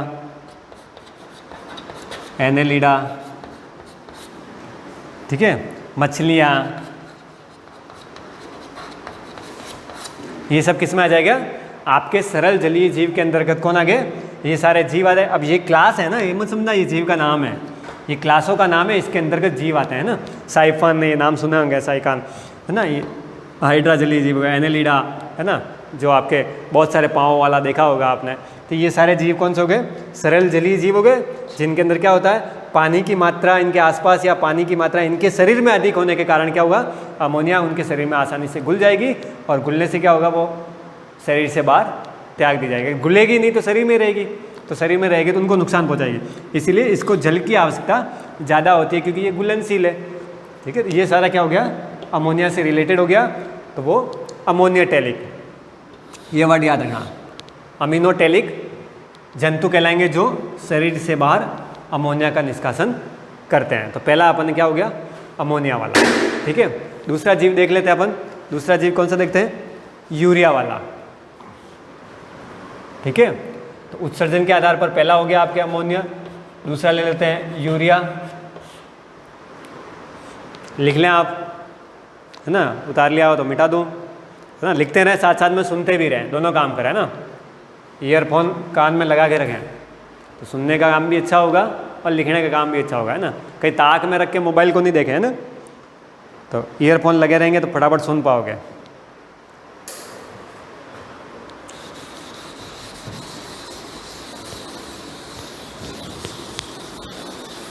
अब ले लेते अपन यूरियोटेलिक, यूरिया का निष्कासन करने वाला, है ना। यूरिया भी क्या है? पानी में घुलनशील है।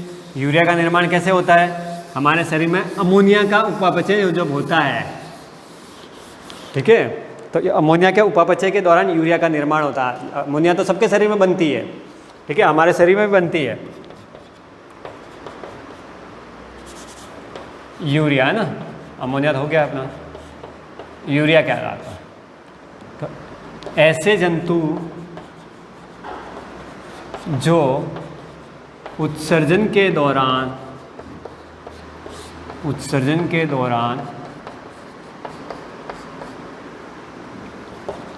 यूरिया का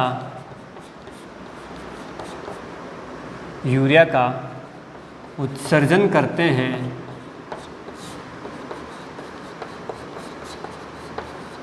उन्हें यूरियोटेलिक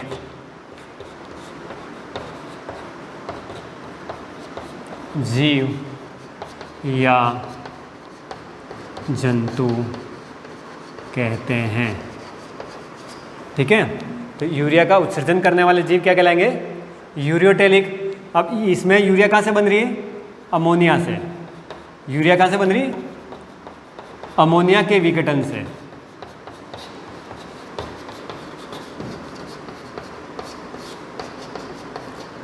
से। ठीक है। अब अमोनिया के विघटन से यूरिया को बनाने के लिए हमारे शरीर में एक प्रमुख अंग होता है, उस अंग को क्या बोलते हैं अपन? लीवर, यकृत। यकृत का एक प्रमुख कार्य यह भी है, क्या है? यकृत का प्रमुख कार्य क्या है कि वो हमारे शरीर में बनने वाली अमोनिया को यूरिया में कन्वर्ट करता है।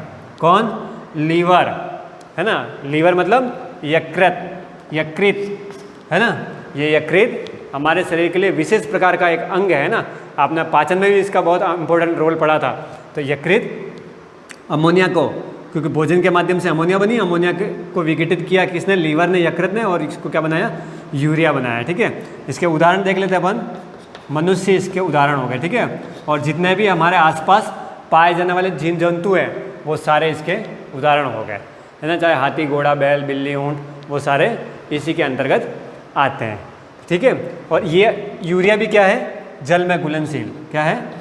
जल में घुलनशील है, ठीक है।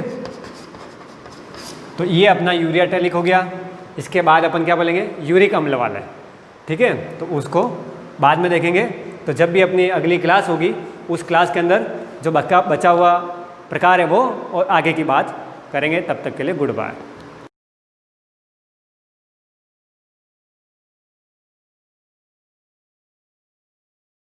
Good morning everyone. जैसा हमने नर्वस सिस्टम, हमारा जो चैप्टर था 12th क्लास का, वो हमने कंप्लीट कर लिया था। और नर्वस सिस्टम से रिलेटेड शायद आपको कोई डाउट भी नहीं होगा, और उससे रिलेटेड कोई डाउट हो तो आप ग्रुप में मेरे को पूछ सकते हो। इसके बाद जो हम चैप्टर स्टार्ट करने वाले वो है आपके सेंस ऑर्गन से रिलेटेड। और सेंस ऑर्गन के बारे में आप जानते भी हो, जिनको हिंदी में ज्ञानेंद्रिय कहा जाता है। जो आपको एक्सटर्नल एनवायरनमेंट से जितने भी स्टिमुलस है वो गेन करने का काम कौन करता है? सेंस ऑर्गन करते हैं। तो आपका जो चैप्टर है आज का वो है ह्यूमन सेंस ऑर्गन। हर किताब में अलग अलग लिखा हुआ, आपके पास कौन से पब्लिशर की किताब है वो पता नहीं, इसलिए मैंने इसको कॉमनली लिख दिया है ह्यूमन सेंस ऑर्गन। लेकिन ध्यान रखना, आपके किताब में 27 चैप्टर होगा। ये 27वां जो चैप्टर होगा वो आपके ह्यूमन सेंस ऑर्गन से रिलेटेड होगा, ताकि आपको कोई कंफ्यूजन नहीं हो कि नाम वो लिखा था, कौन सा है चैप्टर वगैरह, उससे रिलेटेड कोई कंफ्यूजन होना नहीं चाहिए। अब हम बात करते हैं सेंस ऑर्गन की। तो सबसे पहले बात, जनरल बेसिक में आपकी बात की जाए, ह्यूमन के अंदर सेंस ऑर्गन होते कितने? हम ह्यूमन की बात कर रहे हैं, तो ह्यूमन के अंदर सेंस ऑर्गन कितने होते हैं? 5। कितने सेंस ऑर्गन होते हैं हमारे अंदर? 5 सेंस ऑर्गन होते हैं बेसिकली। और आप जानते भी हैं उनके अंदर कौन कौन से सेंस ऑर्गन होते हैं। तो पहला होता है आपके, जैसे देख ले हम, तो एक है आई, दूसरा है आपका नोज, तीसरा है आपका ईयर, चौथा है आपका आई, नोज, ईयर, और इसके बाद आ जाता है आपके स्किन। और कौन सा किसके लिए रेस्पॉन्सिबल होता है आपको वो भी बताना चाहिए। मैंने लिखे हैं यहाँ पे 5। तो जैसा पहला हो गया आपका आई, किसके लिए रेस्पॉन्सिबल होता है? आपके विजन के लिए रेस्पॉन्सिबल होता है, रेस्पॉन्सिबल फॉर विजन। इसके बाद आपका जो नोज होता है वो किसके लिए रेस्पॉन्सिबल होता है? For smell. इसके बाद जो ईयर होता है आपका किसके लिए रेस्पॉन्सिबल होता है? For hearing. इसके बाद आपका जो स्किन होता है वो किसके लिए रेस्पॉन्सिबल होता है? टच। और इसके बाद आपके जो एक और सेंस ऑर्गन आता है, जैसे माउथ वगैरह जो आ जाता है आपके, इसके बाद आपके लिए एक रेस्पॉन्सिबल होता है टेस्ट के लिए।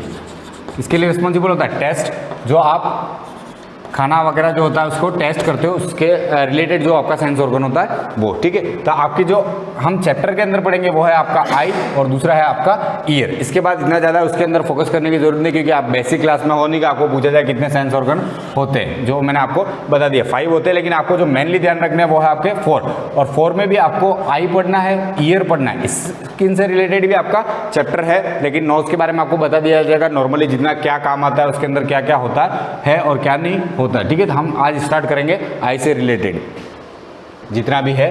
तो आपके सेंस ऑर्गन कितने होते हैं कोई पूछे तो वो आपको बताना है कितने होते हैं, 5 होते हैं। लेकिन जनरली इतना क्वेश्चन कोई मतलब लोअर क्लास का बनता नहीं है। लेकिन आज जो हम पढ़ने वाले हैं, जो आपका चैप्टर स्टार्ट करेंगे वो स्टार्ट करेंगे आई से। तो आई को कहा जाता है आपके साइंस की लैंग्वेज में फोटो रिसेप्टर। क्या कहते हैं? फोटो रिसेप्टर, इसको कहा जाता है फोटो रिसेप्टर, ठीक है। और इसके अंदर आ जाता है आपके आई।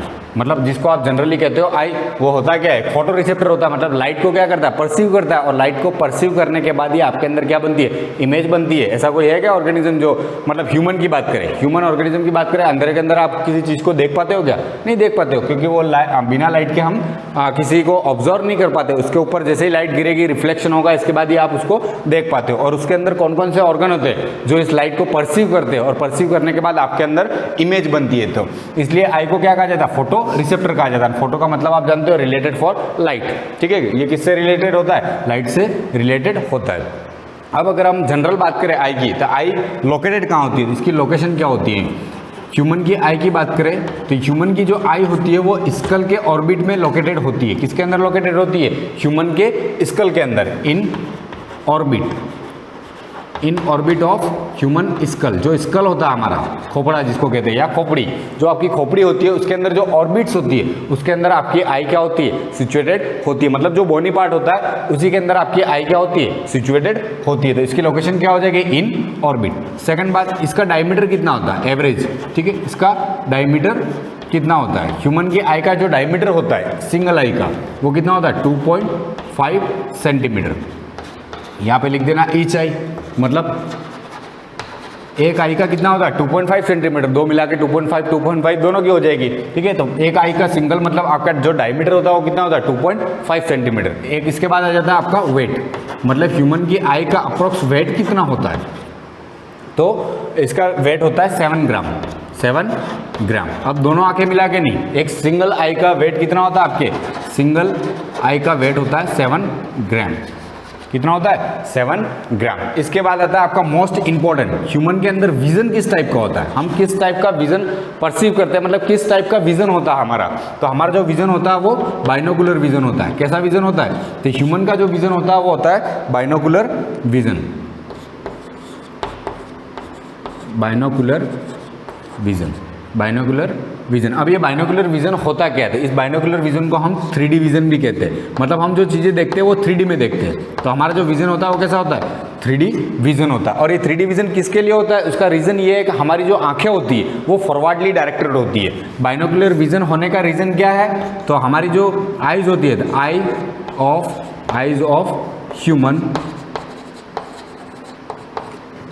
Eyes of human is forwardly directed, आगे की तरफ होती है। इसलिए हमारा जो विजन होता है वो कैसा होता है, बाइनोकुलर विजन या 3D विजन होता है। और 3D विजन तभी बनता है जब आप दोनों आंखों से एक साथ देखते हो, ठीक है। आप एक सिंगल आई से देखने की कोशिश करोगे तो आप 3D विजन नहीं बना सकते, ये भी ध्यान रखना। जैसे आप एक आंख बंद करके दोनों उंगलियां मिलाने की कोशिश करोगे तो आपके ये जो कॉर्नर है वो आपस में मिलते नहीं है, आप नहीं मिला पाओगे उनको। एक बार मिस करोगे, इसके बाद अगर आप बार बार ट्राई करते हो तो वो आपका ब्रेन एक्टिव हो जाता है, और ब्रेन एक्टिव होने के बाद वो ऑटोमेटिकली उसको मिला लेगा, ठीक है। लेकिन आप जैसे ही घर पे ट्राई करोगे, आपने सिंगल आई को क्लोज किया और फिर बाद में दोनों उंगलियों को मिलाने की कोशिश करोगे तो वो यहाँ पे पॉइंट पे मिलती नहीं है, वो आगे पीछे हो जाएगी। लेकिन बार बार कोशिश करोगे तो फिर आपका ब्रेन भी है आपके पास, ह्यूमन तो चालाक भी है वैसे, ठीक है। तो वो ब्रेन क्या करेगा, उसको कोऑर्डिनेट करेगा और ऑटोमेटिकली आपके अंदाजे से मिलाने की कोशिश कर लेगा वो, ठीक है। तो ये ध्यान रखना है कि आपकी जो लोकेशन होती है आई की वो क्या होती है, इन ऑर्बिट। इसके बाद उसका डायमीटर कितना होता है, 2.5 सेंटीमीटर ईच आई। इसके बाद उसका वेट कितना होता है, तो 7 ग्राम। सिंगल आई का वेट होता है 7 ग्राम। और उसके विजन के बारे में पूछे, क्योंकि इसके ऊपर क्वेश्चन बनता है आपके कि ह्यूमन का विजन किस टाइप का होता है। हमारा जो विजन होता है वो बाइनोकुलर विजन होता है। हम 3D विजन मतलब परसीव करते हैं, मतलब हम 3D में देखते हैं चीज़ों को। और 3D में क्यों देखते हैं, क्योंकि उसका रीज़न ये होता है कि हमारी जो आई होती है वो फॉरवर्डली डायरेक्टेड होती है, मतलब आगे की तरफ होती है, और दोनों आंखों से हमारे अंदर 3D विजन भी बनता है। ये तो होगी जनरल सी बात है फोटो रिसेप्टर आई के बारे में, कहाँ लोकेटेड होती है, इसका डायमीटर क्या होता है, वेट कितना होता है और विजन कौन सा होता है। इसके बाद हम अब चैप्टर स्टार्ट करते हैं। सबसे पहले मैं बता देता हूँ कि आई प्रोटेक्टेड कैसे होती है और आई के अंदर कौन कौन से पार्ट होते हैं उनके बारे में भी पढ़ेंगे हम। लेकिन सबसे पहले बात प्रोटेक्शन की, कि आई प्रोटेक्टेड कैसे होती है, क्योंकि सबसे मेन ऑर्गन की अगर सेंस ऑर्गन की बात करें तो सबसे मेन ऑर्गन हो जाता है। वास्तव में आपके जितने 5 सेंस ऑर्गन है वो 5 क्या है, इंपॉर्टेंट ही है। लेकिन आई की बात करें, बिना आँख के आप नेचर को देख नहीं पाते, तो सबसे मोस्ट इंपॉर्टेंट पार्ट हो जाता है आपका आई। वैसे सेंस ऑर्गन सारे इंपॉर्टेंट होते हैं, लेकिन अगर अपन आई की बात करें तो इसकी प्रोटेक्शन होना ज़रूरी है, बिना प्रोटेक्शन के मतलब ये कभी भी डैमेज हो सकती है, क्योंकि एक प्रकार से ये लेंस है आपके कैमरे का, आपकी जो बॉडी है उसका एक क्या लेंस है एक प्रकार से, ठीक है। तो उसको प्रोटेक्शन कैसे मिलता है और ये कैसे प्रोटेक्टेड होती है उसके बारे में हम देखेंगे। तो एक जनरल मैं आपको बता देता हूँ इसके प्रोटेक्शन के लिए कौन कौन सी चीज़ें इसको हेल्प करती है। तो सबसे पहला अपना टॉपिक हो जाएगा प्रोटेक्शन ऑफ आई का प्रोटेक्शन किन किन चीज़ों की वजह से होता है। जैसे आई को हम देखें, एक डायग्राम बना के देख लेते हैं इसको, कि आई को अगर हम आई का डायग्राम बनाते हैं तो कुछ ऐसा बना हुआ रहता है, जो आपकी आई कुछ ऐसी दिखती है।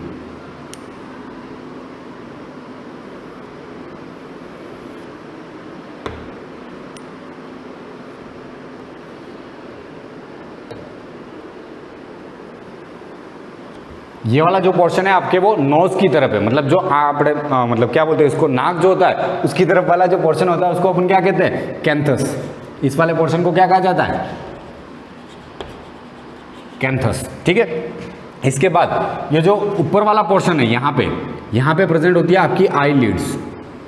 यहाँ पे क्या प्रेजेंट होती है आपकी आई लीड्स, इसको कहा जाता है आई लीड्स। इसके बाद जो आपकी आई लीड्स होती है उसके ऊपर ही प्रेजेंट होती है आपकी आई लैशेस। इसके बारे में तो आप जानते भी होंगे, आई लैशेस के बारे में तो ये अपर और लोअर दोनों की तरफ प्रेजेंट होती है आपकी आई लैशेस। आई लीड्स के ऊपर ही प्रेजेंट होती है आपकी आई लैशेस। हेयर होते हैं ये आई लैशेस, ठीक है। आई लैश भी कह सकते हो इसको, आई लैशेस वगैरह जो भी है।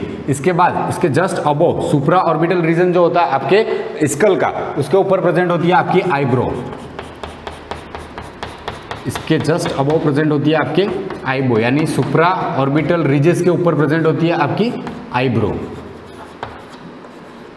आईब्रो, ये सब जितने भी ऑर्गन मैंने यहाँ पे बनाए, मतलब मेनली जो मतलब आई से फंक्शनल जो ऑर्गन है वो तो पढ़ने बाकी है, लेकिन ये सब प्रोटेक्शन प्रोवाइड करने का काम करते हैं। जैसे आपकी आई लीड है, आई लैशेस है, आईब्रो है आपका। इसके बाद ये इस वाले पोर्शन को जो आई की तरफ है उसको हम क्या कहते हैं, कैंथस कहते हैं। और कैंथस के अंदर अगर आप खुद भी मतलब मिरर के अंदर देखोगे तो यहाँ पे एक डॉट लाइक स्ट्रक्चर या एक मतलब क्या कह सकते स्किन प्रेजेंट होती है आपकी नोज की तरफ, इसको कहते हैं निक्टिटेटिंग मेम्ब्रेन।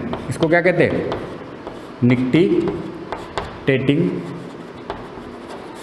मेम्ब्रेन।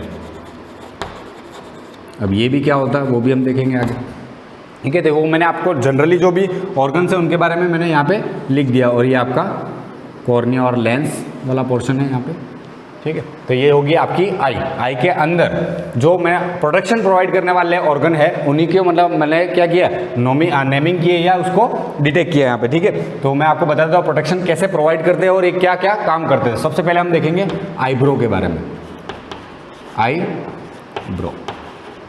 आईब्रो क्या करता है, आपके जो आईब्रो होता है ह्यूमन के अंदर वो इतना ज़्यादा डेवलप नहीं होता, क्योंकि हमारे ह्यूमन बीइंग की बात करें तो हम ऑलरेडी खुद भी प्रोटेक्शन प्रोवाइड कर सकते हैं अपने ऑर्गन्स को, इसलिए हमारा जो आईब्रो होता है इतना ज़्यादा क्या होता है, प्रोटेक्टेड मतलब प्रोटेक्शन प्रोवाइड करने का काम नहीं करता। लेकिन इसका मेन काम क्या है, तो प्रोटेक्शन मतलब किस टाइप से प्रोटेक्शन करता है, ये क्या करता है, ये प्रोवाइड करता है protection from protection from dust particles and micro organism. मतलब ये आपके माइक्रो ऑर्गेनिज्म और डस्ट पार्टिकल को मतलब एयर जब फ्लो होती है या फिर आप जब भी बाहर निकलते हो तो खुली आंखों से ही निकलते हो, हमेशा गॉगल्स पहन के निकलोगे ऐसा कोई ज़रूरी है नहीं, ठीक है। तो ये जो आईब्रो होती है वो क्या करती है, डस्ट पार्टिकल को और माइक्रो ऑर्गेनिज्म को आपकी आंखों के अंदर जाने से रोकने का काम करती है। लेकिन ये हमारे अंदर इतनी ज़्यादा डेवलप होती नहीं है। लेकिन आप देखोगे एनिमल्स की बात करें अपन, एनिमल्स में बात करें हम कैमल की, जैसे आप कैमल की बात करते हो तो वो कहाँ रहते हैं, डेजर्ट के अंदर, और वहाँ पे धूल मिट्टी बहुत ही ज़्यादा उड़ती है। आपने देखा भी होगा, क्योंकि डेजर्ट के अंदर जाओगे तो वहाँ पे जैसे ही एयर फ्लो होगी तो सैंड के पार्टिकल क्या होते हैं, ट्रांसमिट होते हैं from one place to another place, तो वो आंखों के अंदर जा सकते हैं। तो उनके जो आईब्रो होता है वो क्या होता है, कंप्लीटली कवर होता है, कुछ इस तरह से निकला हुआ रहता है। मतलब ये समझ लो आईब्रो की स्टार्ट है और ये यूँ समझ लो ये इनकी आई है, और आई के ऊपर आईब्रो कुछ इस तरह लगे हुए रहते हैं कैमल के ऊपर। तो वो जो कैमल के ऊपर जो आईब्रो होते हैं वो क्या करते हैं, डस्ट पार्टिकल को अंदर जाने से रोकते हैं। हमारा आईब्रो इतना ज़्यादा डेवलप होता नहीं है, लेकिन इनका काम क्या होता है वो आपको पता होना चाहिए। ये क्या करते हैं, डस्ट पार्टिकल को रोकने का काम करते हैं और माइक्रो ऑर्गेनिज्म को भी आई के अंदर जाने से रोकने का काम करते हैं। इसके बाद आ जाता है आपके आई लैशेस, सेकंड पार्ट आएगा। इसके अंदर जो प्रोटेक्शन प्रोवाइड करता है वो होता है आई लैशेस या आई लैशेस। अब जो आई लैशेस होती है वो आई के आई लिड जो होती है आपके उसके ऊपर प्रेजेंट होती है। अब ये आई लैशेस करती क्या है, मेन फंक्शन एक तो यही हो गया कि ये डस्ट पार्टिकल को अंदर जाने से रोकेगी और माइक्रो ऑर्गेनिज्म को भी क्या करेगी, अंदर जाने से रोकती है। आई लिड के ऊपर प्रेजेंट है और ये भी एक काम तो इनका ये हो जाएगा कि डस्ट पार्टिकल को अंदर जाने से रोकेगी और माइक्रो ऑर्गेनिज्म से भी प्रोटेक्शन प्रोवाइड करेगी। और दूसरा जो फंक्शन होता है इसका, फर्स्ट तो ये हो गया आपका, और सेकंड फंक्शन होता है कि जैसे हम आई लैशेस को देखते हैं तो आई लैशेस नियरली देखने पर कुछ ऐसी होती है। ये जो हेयर है इनका वो यहाँ से निकला हुआ रहता है और अंदर कुछ ऐसे अटैच होता है, ये आपके आई लैशेस के बारे में।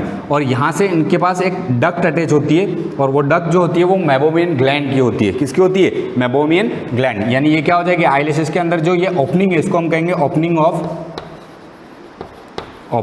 Of Meibomian gland.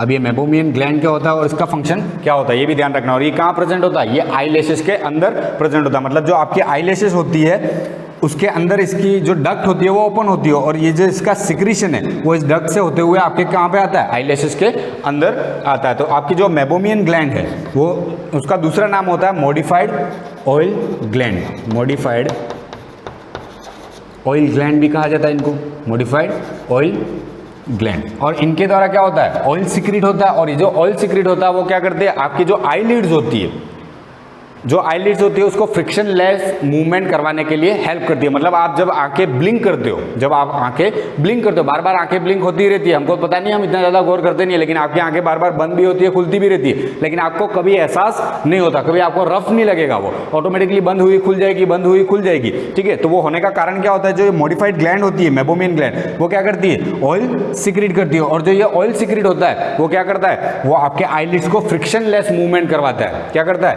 Friction help in frictionless movement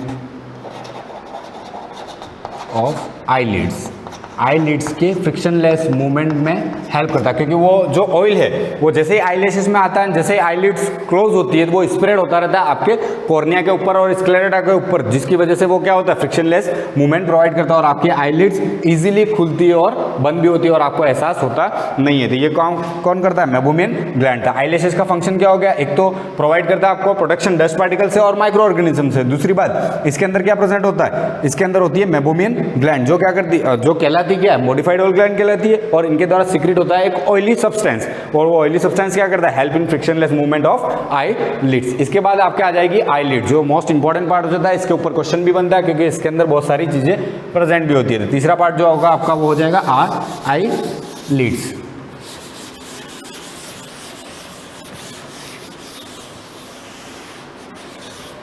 इसके बाद आता है आपका थर्ड पोर्शन, जो प्रोटेक्शन प्रोवाइड करता है उसको कहते हैं आई लिड्स। अब ह्यूमन के अंदर आई लिड्स होती कितनी है, ह्यूमन के अंदर मेनली 3 आई लिड्स होती है। कितनी होती है इन ह्यूमन, 3 आई लिड्स। कितनी होती है, 3 आई लिड्स। अब आप देखोगे तो यूँ समझोगे मास्टर पकड़ा तो नहीं गया, 2 ही थे हमारे अंदर तो, लेकिन वास्तव में 3 आई लिड होती है। कितनी होती है, 3। 2 जो होती है वो क्या होती है, फंक्शनल आई लिड, जो आपके अपर और लोअर होती है। जो आपके आंख के अंदर जो अपर वाली और लोअर वाली आईलिड होती है, यानी अपर एंड लोअर आईलिड जिसको कह सकते हैं हम, अपर एंड लोअर आईलिड, जो क्या होती है, फंक्शनल होती है, अपर एंड लोअर आईलिड्स। ठीक है। अब दूसरी बात, मैंने कहा यहाँ पे 3 होती है, तो तीसरी कौन सी होती है, तीसरी जो होती है वो रिड्यूस्ड होती है, 1 रिड्यूस्ड। अब रिड्यूस्ड का मतलब क्या होता है, नॉन फंक्शनल। रिड्यूस का मतलब क्या होगा, नॉन फंक्शनल होती है। वास्तव में उसको हम देख सकते हैं, लेकिन होती क्या है, नॉन फंक्शनल होती है, इसका कोई काम नहीं होता। और वो जो 1 रिड्यूस होती है उसी को हम क्या कहते हैं, निक्टिटेटिन मेम्ब्रेन। यहाँ पे आपके जो प्रेजेंट है इसी को हमने क्या कहा था, निक्टिटेटिन मेम्ब्रेन। तो ये है क्यों, अगर नॉन फंक्शनल है तो है क्यों, तो इसको कहते हैं, पहले आपको पता होना चाहिए, होती है निक्टिडेटिन मेम्ब्रेन। और जो निक्टिडेटिन मेम्ब्रेन होती है वो आपके आई के अंदर एक वेस्टिजियल ऑर्गन है, जैसे आपका अपेंडिक्स है वैसे वैसे आई के अंदर ये क्या होता है, वेस्टिजियल ऑर्गन। ये क्या होता है, वेस्टिजियल ऑर्गन होता है, जिसका कोई यूज नहीं है फिलहाल। एंसेस्टर के अंदर ये डेवलप थी लेकिन अपने अंदर कोई यूज नहीं है। और निक्टिडेटिन मेम्ब्रेन के बारे में अगर आपको नहीं पता हो तो मैं बता देता हूँ। निक्टिडेटिन मेम्ब्रेन जिन एनिमल्स के अंदर फंक्शनल होती है वो काम क्या करती है, तो निक्टिडेटिन मेम्ब्रेन जो होती है, जैसे अपनी आईलिड क्या होती है, डस्ट पार्टिकल वगैरह अंदर आपके आई के अंदर ना जाए करके वो क्लोज भी हो जाती है और आपके आई को फ्रिक्शनलेस मूवमेंट वगैरह में हेल्प भी करती है। तो निक्टिडेटिन मेम्ब्रेन जो होती है वो बर्ड्स और आपके जो जितने भी एक्वेटिक एनिमल्स है जो पानी के अंदर पाए जाते हैं उनके अंदर ये हाईली डेवलप होती है। और ये करती क्या है कि उनकी आंखें जो होती है वो खुली रहती है, लेकिन डस्ट पार्टिकल या किसी ऑर्गेनिज्म के द्वारा पॉइजनस मतलब कोई भी पॉइजनस सब्सटेंस उनके द्वारा सिक्रीट किया होगा वो आंखों में न जाए, क्यों बचने के लिए वो क्या करते हैं, अपने यहाँ पे इस आईलिड मतलब जो निक्टिडेटिन मेम्ब्रेन है जो उनकी आईलिड होती है उसको क्लोज कर देते हैं। व्हाइट होती है और ट्रांसपेरेंट होती है, तो वो क्लियर विजन उनको प्रोवाइड होता है, आंखें खुली रहती है लेकिन वो आंखें कंप्लीटली क्या होती है, प्रोटेक्टेड होती है। और ये जो निक्टिडेटिन मेम्ब्रेन होती है वो हमारे एंसेस्टर के अंदर पहले क्या थी, डेवलप थी, लेकिन हमारे अंदर अब ये क्या है, वेस्टिजियल ऑर्गन है। तो आपको ध्यान रखना है आईलिड जो होती है वो मेनली कितनी होती है, ह्यूमन के अंदर 3 होती है, 2 फंक्शनल होती है, अपर आईलिड्स एंड लोअर आईलिड्स, और एक क्या होती है, रिड्यूस होती है, यानी एक वेस्टिजियल ऑर्गन है वो आपके अंदर जिसको कहते हैं हम निक्टिडेटिन मेम्ब्रेन। तो ये हो गया आपके आईलिड्स के बारे में। ये करती क्या है, तो जो आईलिड्स होती है वो आपके क्या करती है, प्रोटेक्शन प्रोवाइड करने का काम करती है और नरिशमेंट भी प्रोवाइड करती है। लेकिन कैसे, तो जो आपकी आईलिड्स होती है उसके जस्ट अबोव, मतलब ये वाला जो पोर्शन है आपके आईलिड के अंदर, इसके जस्ट अबोव एक आलमंड शेप क्या होती है, ग्लैंड प्रेजेंट होती है। उसकी जो डक्ट होती है वो आईलिड्स के अंदर ओपनिंग होती है और फिर ये आई के अंदर जाता है इसका सिक्रेशन। इस आलमंड शेप ग्लैंड को कहा जाता है लैक्राइमल ग्लैंड। लैक्राइमल ग्लैंड क्या कहते हैं इसको, लैक्राइमल ग्लैंड, इसको कहा जाता है लैक्राइमल ग्लैंड। इसकी जो डक्ट होती है वो कहाँ ओपन होती है, आई के अंदर, तो इसका जो सिक्रेशन है वो आई के अंदर आएगा। अब इस लैक्राइमल ग्लैंड का रोल क्या है, तो जो लैक्राइमल ग्लैंड है इसको कहते हैं टीयर ग्लैंड। इसको क्या कहा जाता है, टीयर ग्लैंड भी कहा जाता है। तो आपके नेक्स्ट हो जाएगा, थर्ड हो गया था, फोर्थ है आपके लैक्राइमल ग्लैंड, और लैक्राइमल ग्लैंड को कहते हैं टीयर ग्लैंड। दूसरा नाम क्या है इसका, टीयर ग्लैंड, मतलब जो आपके अंदर टीयर प्रोड्यूस करती है, मतलब जब आपको इमोशंस की वजह से या फिर किसी कारण की वजह से, जैसे कचरा भी घुस गया ना, आपके अंदर से जो टीयर निकलते हैं वो टीयर सिक्रीट होने का जो रीजन होता है वो ग्लैंड कौन सी होती है, लैक्राइमल ग्लैंड। वो कहाँ पे प्रेजेंट होती है, तो आपके आईलिड के जस्ट अबोव प्रेजेंट होती है। तो जो लैक्राइमल ग्लैंड होती है हमने बताया भी है वहाँ पे कि कैसी होती है, आलमंड शेप होती है, बादाम के जैसी आलमंड शेप, और एक ही होती है, पर आई में कितनी होती है, एक ही प्रेजेंट होती है, ठीक है। तो ये कैसी होती है, आलमंड शेप होती है, और ये सिक्रीट क्या करती है, सिक्रीट टीयर, सिक्रीट टीयर, ये क्या करती है, आंसू को निकलती है, सिक्रीट टीयर। अब ये ध्यान रखना, जो टीयर होते हैं इनका फंक्शन क्या होता है, वही फंक्शन लैक्राइमल ग्लैंड का होता है, ठीक है। तो जो टीयर होता है उसका जो कंपोजिशन होता है, मतलब टीयर के अंदर प्रेजेंट क्या होता है, तो इसके अंदर प्रेजेंट होता है लाइसोजाइम। ये ध्यान रखना, ये इंपॉर्टेंट है, टीयर के अंदर कौन सा एंजाइम प्रेजेंट होता है, लाइसोजाइम एंजाइम। तो आपके जो टीयर होता है उसके अंदर क्या प्रेजेंट होता है, लाइसोजाइम एंजाइम होता है। और ये जो लाइसोजाइम एंजाइम होता है वो क्या होता है, बैक्टीरियोसाइडल। क्या होता है, बैक्टीरियोसाइडल। बैक्टीरियोसाइडल का मतलब होता है ये बैक्टीरिया को क्या करता है, किल करने का काम करता है। मतलब कोई भी माइक्रो ऑर्गेनिज्म अगर आपकी आई के अंदर चला भी गया है तो आपके आंखों से क्या निकलता है, आंसू निकलने स्टार्ट हो जाते हैं। और आंसू जब निकलते हैं, अगर उसके अंदर कोई बैक्टीरिया है तो जो लाइसोजाइम एंजाइम भी होगा उस आंसू के साथ, तो वो लाइसोजाइम एंजाइम उस बैक्टीरिया को क्या कर देगा, किल कर देगा, ताकि आपकी आई को कोई हार्म ना पहुंचे। ये ध्यान रखना कि टीयर के अंदर कौन सा एंजाइम होता है, तो लाइसोजाइम एंजाइम प्रेजेंट होता है इसके अंदर, और वो कैसा होता है, बैक्टीरियोसाइडल होता है, मतलब वो बैक्टीरिया को किल करने का काम करता है। दूसरी बात, ये टीयर करते हैं क्या, ये क्या करते हैं, provide nourishment, provide nourishment to cornea. Cornea को नरिशमेंट प्रोवाइड करने का काम करते हैं। अब ये कॉर्निया क्या होता है, जब हम स्ट्रक्चर पढ़ेंगे ह्यूमन की आई का तब मैं आपको कॉर्निया के बारे में भी बता दूंगा, ठीक है। तो ये नरिशमेंट प्रोवाइड करने का काम करते हैं कॉर्निया को। दूसरी बात, ये लाइसोजाइम एंजाइम जो होता है वो बैक्टीरियोसाइडल होता है, ये मोस्ट इंपॉर्टेंट हो जाता है, आपके क्वेश्चन हमेशा इससे पुटअप भी होता है। तो जो आपके टीयर होता है, टीयर का कंपोजिशन क्या होता है, इसके अंदर कंपोजिशन तो बहुत सारी चीज़ें होती है, उसके अंदर सॉल्ट भी होता है वगैरह, कभी आपने टेस्ट भी किया हो अगर, गलती से मुंह में चला गया हो तो वो सॉल्टी होता है, ठीक है। तो उसके अंदर सॉल्ट्स वगैरह भी होते हैं, लेकिन मोस्ट इंपॉर्टेंट इसके अंदर चीज़ होती है वो होती है लाइसोजाइम एंजाइम, जो बैक्टीरियोसाइडल होती है और वो किसी भी प्रकार के बैक्टीरिया को किल करने की पावर रखता है। इसके बाद ये कैसी होती है, लैक्राइमल ग्लैंड, अनमल शेप होती है और ये दूसरा काम क्या करती है, नरिशमेंट प्रोवाइड करती है किसको, आपके कॉर्निया को। इसके बाद अगर आईलिड्स की हम बात करें तो आईलिड्स की एज पर 2 ग्लैंड्स और प्रेजेंट होती है, सिर्फ आपको नाम याद रखने हैं, इनके बारे में डिस्कशन ज़्यादा लेना नहीं है। तो इन आईलिड्स एज, आपके जो आईलिड्स होती है उसके एज के ऊपर प्रेजेंट होती है आपके 2 ग्लैंड्स, एक होती है आपके जीज ग्लैंड और दूसरी होती है आपके मॉल ग्लैंड। आपको 2 के बारे में फंक्शन पता होना चाहिए, एक मेबोमियन ग्लैंड बताया मैंने आपको और एक का बताया आपको लैक्राइमल ग्लैंड। इसके बाद आप मतलब जो आई का है वो ह्यूमन स्ट्रक्चर जितना मतलब आई से रिलेटेड है वो हम पढ़ेंगे नेक्स्ट क्लास में। Thank you.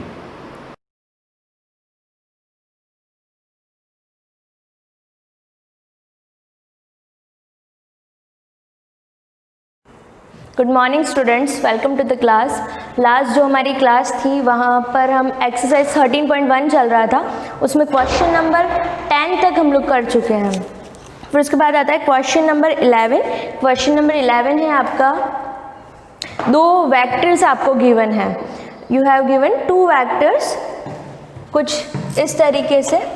क्वेश्चन नंबर 11 आपका क्वेश्चन है 2i cap minus 3j cap plus 4k cap and दूसरा जो वेक्टर गिवन है that is minus 4i cap plus 6j cap minus 8k cap. Okay, यहाँ पर 2 वेक्टर्स आपको इस तरीके से गिवन है। आपको प्रूव करना है कि ये दोनों ही वेक्टर्स कोलिनियर है, संरेखीय है। संरेखीय का मतलब होता है एक ही लाइन में है। अब एक ही लाइन का मतलब यहाँ पर क्या होगा, कोलिनियर। यहाँ पर पॉइंट्स तो है नहीं, यहाँ पर वेक्टर्स है। अब यहाँ पर वेक्टर्स का मतलब क्या होगा कि दोनों का डायरेक्शन सेम है। तो अब ये कैसे पता चलेगा कि दोनों का डायरेक्शन सेम है या नहीं है। आपको प्रूव क्या करना है इसमें कि ये कोलिनियर है। तो कोलिनियर के लिए क्या करेंगे, फर्स्टली इनको अपन कोई ना कोई नेमिंग दे देंगे। जैसे vector A is equal to 2i cap minus 3j cap plus 4k cap and vector B is equal to minus 4i cap plus 6j cap minus 8k cap.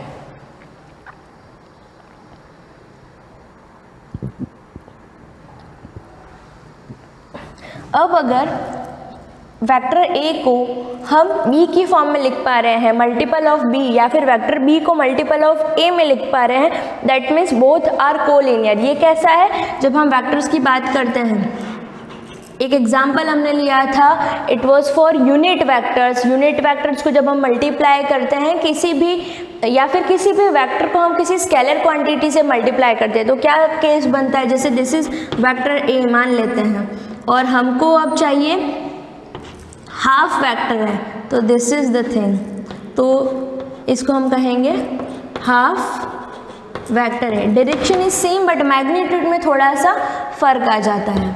Again हमको चाहिए 2a चाहिए, तो this is half, again half and half, तो कितने total 4 halves चाहिए,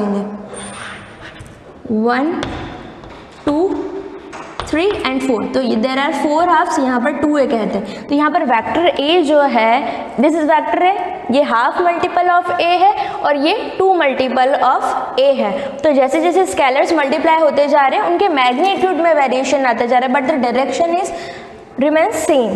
तो यहाँ पर भी सेम चीज़ें, अगर हमको ये प्रूफ करना है दोनों ही कोलिनियर है, एक ही लाइन में है। एक ही लाइन मतलब if this is vector a, this is vector, overall पूरा बात करें दैट इज वेक्टर 2a, तो ये कोलिनियर इस तरीके से बनेगा कि एक ही लाइन में है 2 वेक्टर्स, या फिर पैरेलल की कंडीशन भी हो सकती है।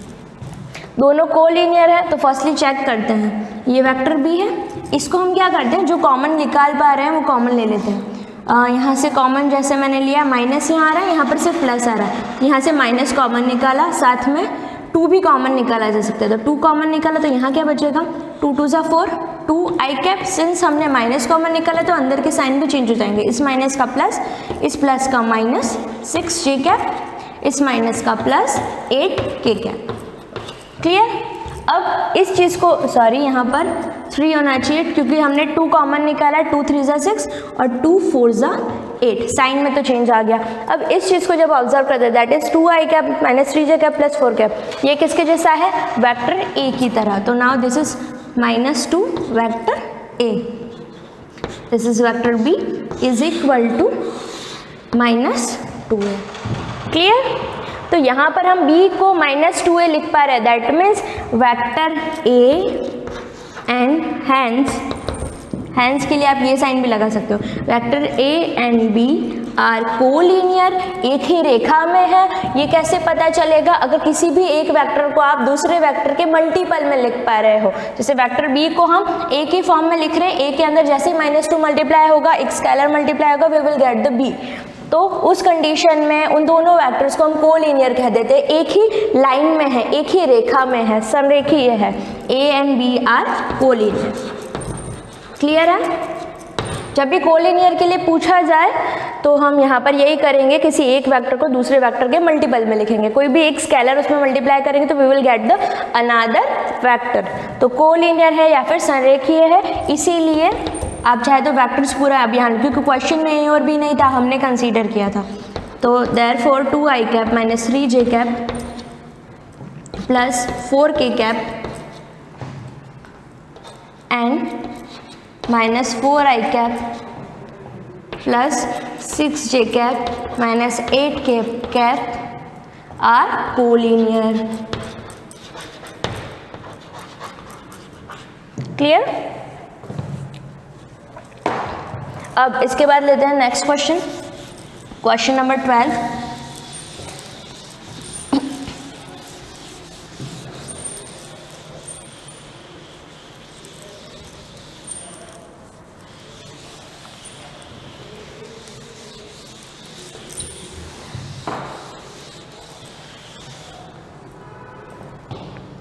नेक्स्ट क्वेश्चन, क्वेश्चन नंबर 12 है आपका। 12 में क्या गिवन है? कोई 2 पॉइंट्स है आपके पास P एंड Q, उनको एक लाइन यहाँ पर मिला रही है, जैसे जो उसको 2:1 में इंटरसेक्ट कर रही है। The question is find the position vector of a point R which divides the line joining 2 points P and Q whose position vectors are given है, और जो कि उसको रेशियो में डिवाइड कर रही है, 2:1 के रेशियो में डिवाइड कर रही है, वो भी इंटरनली एंड एक्सटर्नली दोनों ही। तो यहाँ पे फर्स्टली क्या चीज़ गिवन है, देखो क्वेश्चन नंबर 12 इज कोई 2 पॉइंट दे रखे, पॉइंट P पॉइंट है आपका i cap plus 2j cap minus k cap and another point is Q minus I cap plus J cap plus K cap। Okay, इनको मिलाने वाली रेखा को 2:1 में अंतः एवं बाह्य विभाजित करने वाले बिंदु R का स्थिति सदिश ज्ञात कीजिए। अब यहाँ पर क्या करना है, हमको पॉइंट R का स्थिति सदिश निकालना है। तो पॉइंट R का स्थिति सदिश, तो point P and Q is given. तो यहाँ पर हम मान लेते हैं जैसे ये पॉइंट P है, ये पॉइंट Q है, इनके पोजीशन वेक्टर्स हमको गिवन है। जैसे if this is point O जो ओरिजिन है हमारा, P हमको इसका OP जो है वो ऑलरेडी गिवन है पोजीशन वेक्टर। अब क्या ये जो PQ लाइन बन रही है, लाइन PQ को कोई वेक्टर R जो है वो इंटरसेक्ट कर रहा है इन 2:1 में। तो यहाँ पर M/N जो है वो गिवन है विच इज 2:1। ओके, अब M है, N है, we have the position vectors, we have to find vector R, then find को मिलाने वाली रेखा को इसमें करा, देन बिंदु R का स्थिति सदिश ज्ञात करो। तो ये जो R है, पॉइंट R का स्थिति सदिश हमको निकालना है, यानी कि हमको OR निकालना है। इसका पोजीशन वेक्टर हमको चाहिए। We have the OP, we have the OQ, हमको OR चाहिए। तो कैसे निकालेंगे, ये हमारा एक फॉर्मूला होता है। फॉर फर्स्टली जो हमको निकालना है वो इंटरनल डिवीजन के लिए है। फर्स्ट इज इंटरनली,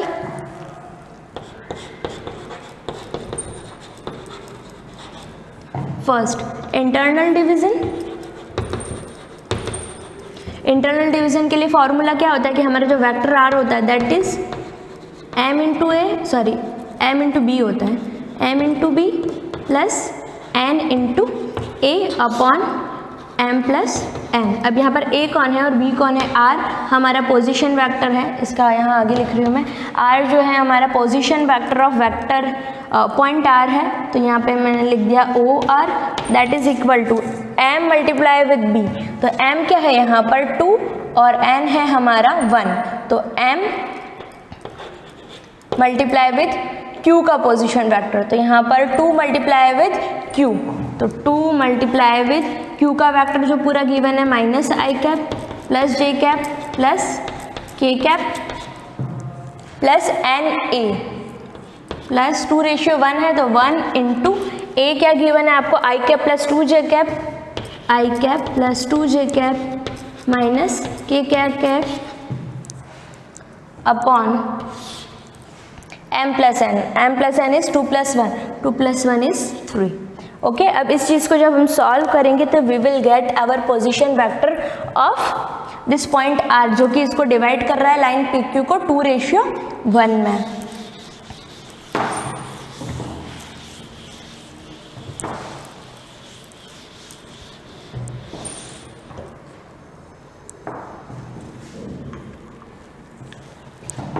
OR जो आएगा वैल्यू हमारे पास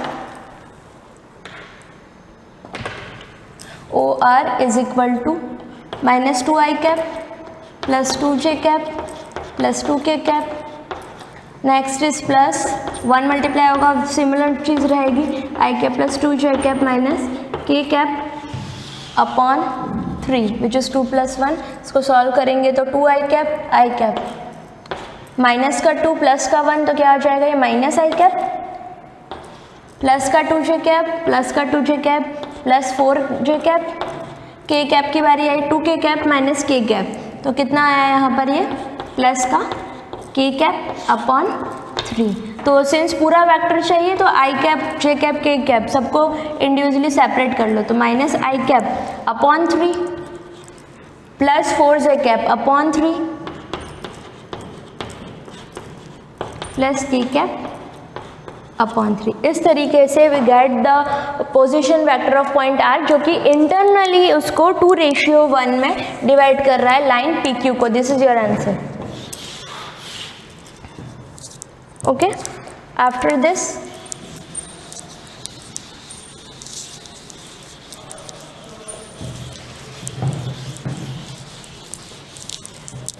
इसके बाद आता है question number 13। Again question number 13 क्या कह रहा है? Find the position of factor of the, इसके साथ ही इंटरनली के साथ एक्सटर्नली भी पूछा था, तो वहाँ पर क्या चेंज आएगा? जो भी फॉर्मूला है आपका m into b minus n into A upon m minus n that is equal to vector R। तो यहाँ पर आ जाएगा हमारे पास OR, उसका पोजीशन वेक्टर m की जगह 2, n की जगह 1, और वेक्टर B और A क्या हो जाएगा? Q का B तो हो जाएगा Q का position vector and A would be the position vector of A।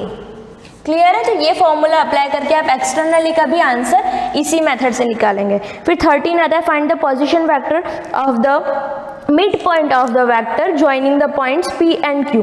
अब कोई दो पॉइंट्स आपको गिवन है P and Q, again points दे रखे हैं 2 3 4 एंड Q इज गिवन 4 1 -2, 4 1 -2, 2 3 4 4 1 -2। और इस लाइन को, इन दोनों को ज्वाइन करने वाली लाइन को कोई पॉइंट R है जो कि उसका इस लाइन का हमको मिड पॉइंट फाइंड करना है, find the position factor of the mid point. तो मान लेते हैं मिड पॉइंट इसका r है, तो ये जो r है मिड पॉइंट है, इसका पोजीशन फैक्टर निकालना है, नॉट ओनली द पॉइंट्स, सिर्फ हमको कोऑर्डिनेट्स नहीं निकालने, पूरा पूरा वेक्टर निकालना। तो इसके लिए क्या करेंगे हम, तो वेक्टर्स क्या होते हैं इसके, वेक्टर्स नहीं भी ले तो पॉइंट से भी आंसर आ जाता है, बट यहाँ पर हमको पोजीशन वेक्टर से काम करना है। This is your vector A, this is your vector b, तो ये वाला जो वेक्टर रहेगा उसको हमने वेक्टर आर कह दिया।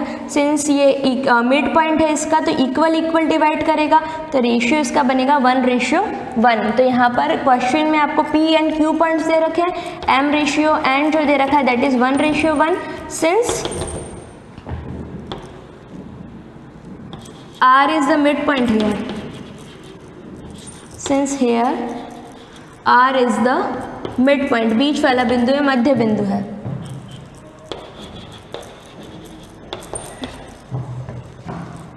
Here R is the midpoint, तो यहाँ से जब भी अपने को वेक्टर R निकालना होगा,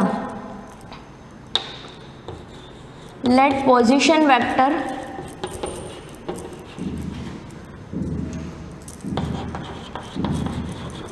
vector of r is small r। हमने स्मॉल r इसको कंसीडर कर लिया, स्मॉल r की वैल्यू निकालेंगे अगेन। और वैसे इसका डायरेक्टली रूल होता है r is equal to b plus a upon 2। क्यों? क्योंकि यहाँ पर m और n 1 रहते हैं, तो 1 into b and 1 into a, again you will get the same thing. तो b प्लस a अपॉन 2, तो b क्या है हमारे पास, इसको अगर लिखना चाहे तो firstly you can write vector a is equal to OP, जो कि पोजीशन वेक्टर ऑफ P है। यहाँ पर आप मेंशन करेंगे लेकिन position vector of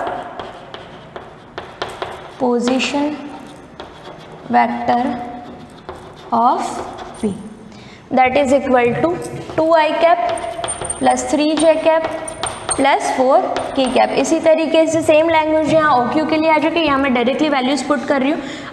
your B is 4i cap plus j cap, क्योंकि 1 ही है ये, minus 2k cap plus a करना है, a है हमारा 2i cap plus 3j cap plus 4k cap. इसका सम करना है, डिवाइड बाय 2। तो what you would get, brackets open होंगे, i आपस में सम हो जाएंगे, 4 plus 2 is 6i cap,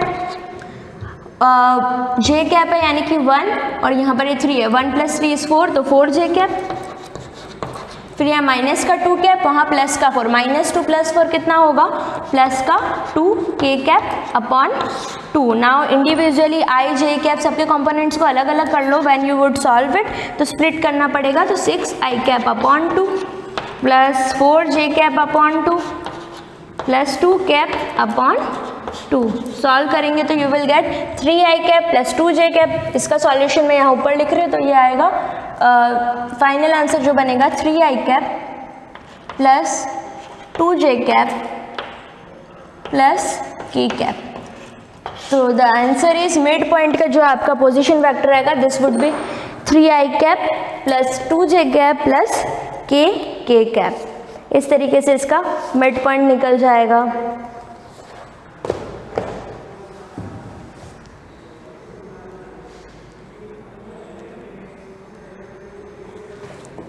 okay इसके बाद जो है लास्ट क्वेश्चन इस एक्सरसाइज का, क्वेश्चन नंबर 4 है, उसमें मैं बस आपको क्लू दे रही हूँ, करना आपको ही है। क्वेश्चन नंबर 14 जो है उसमें क्या करना है कि आपको 3 कोऑर्डिनेट्स गिवन है A, B एंड C, वहाँ से आपको एक एक्चुअली वो जो वर्टिसेस दे रखे हैं A, B एंड C, वो वर्टिसेस है किसी ट्राइंगल के A, B and C। Vertices क्या है मैं डायरेक्टली बता देती हूँ आपको। क्वेश्चन नंबर 14 उसकी जो वर्टिसेस है A, B, C, जिनके पोजीशन वेक्टर्स गिवन है, तो अब A का पोजीशन वेक्टर जो रहेगा दैट इज पोजीशन, इसको शॉर्ट में लिख रही हूँ, position vector of A that is equal to A is equal to given है 3i cap minus 3i cap minus 4j cap minus 4k cap. Okay और vector B जो है यानी कि B का position vector of B that is equal to B is equal to 2i cap minus j cap, 2i cap minus j cap plus के cap. इसी तरीके से इस वेक्टर से ही आपको गिवन है C के लिए, that is i cap minus 3j cap minus 5k cap. This is the question. अब यहाँ पर क्या करना है, आपको ये प्रूफ करना है कि ये जो 3 वर्टिसेस है ये मिल करके एक राइट एंगल ट्राइंगल बना रहे हैं। ठीक है, सबके पोजीशन वेक्टर्स दे रखे हैं, तो वर्टिसेस की जगह पर हम ये यूज़ करेंगे।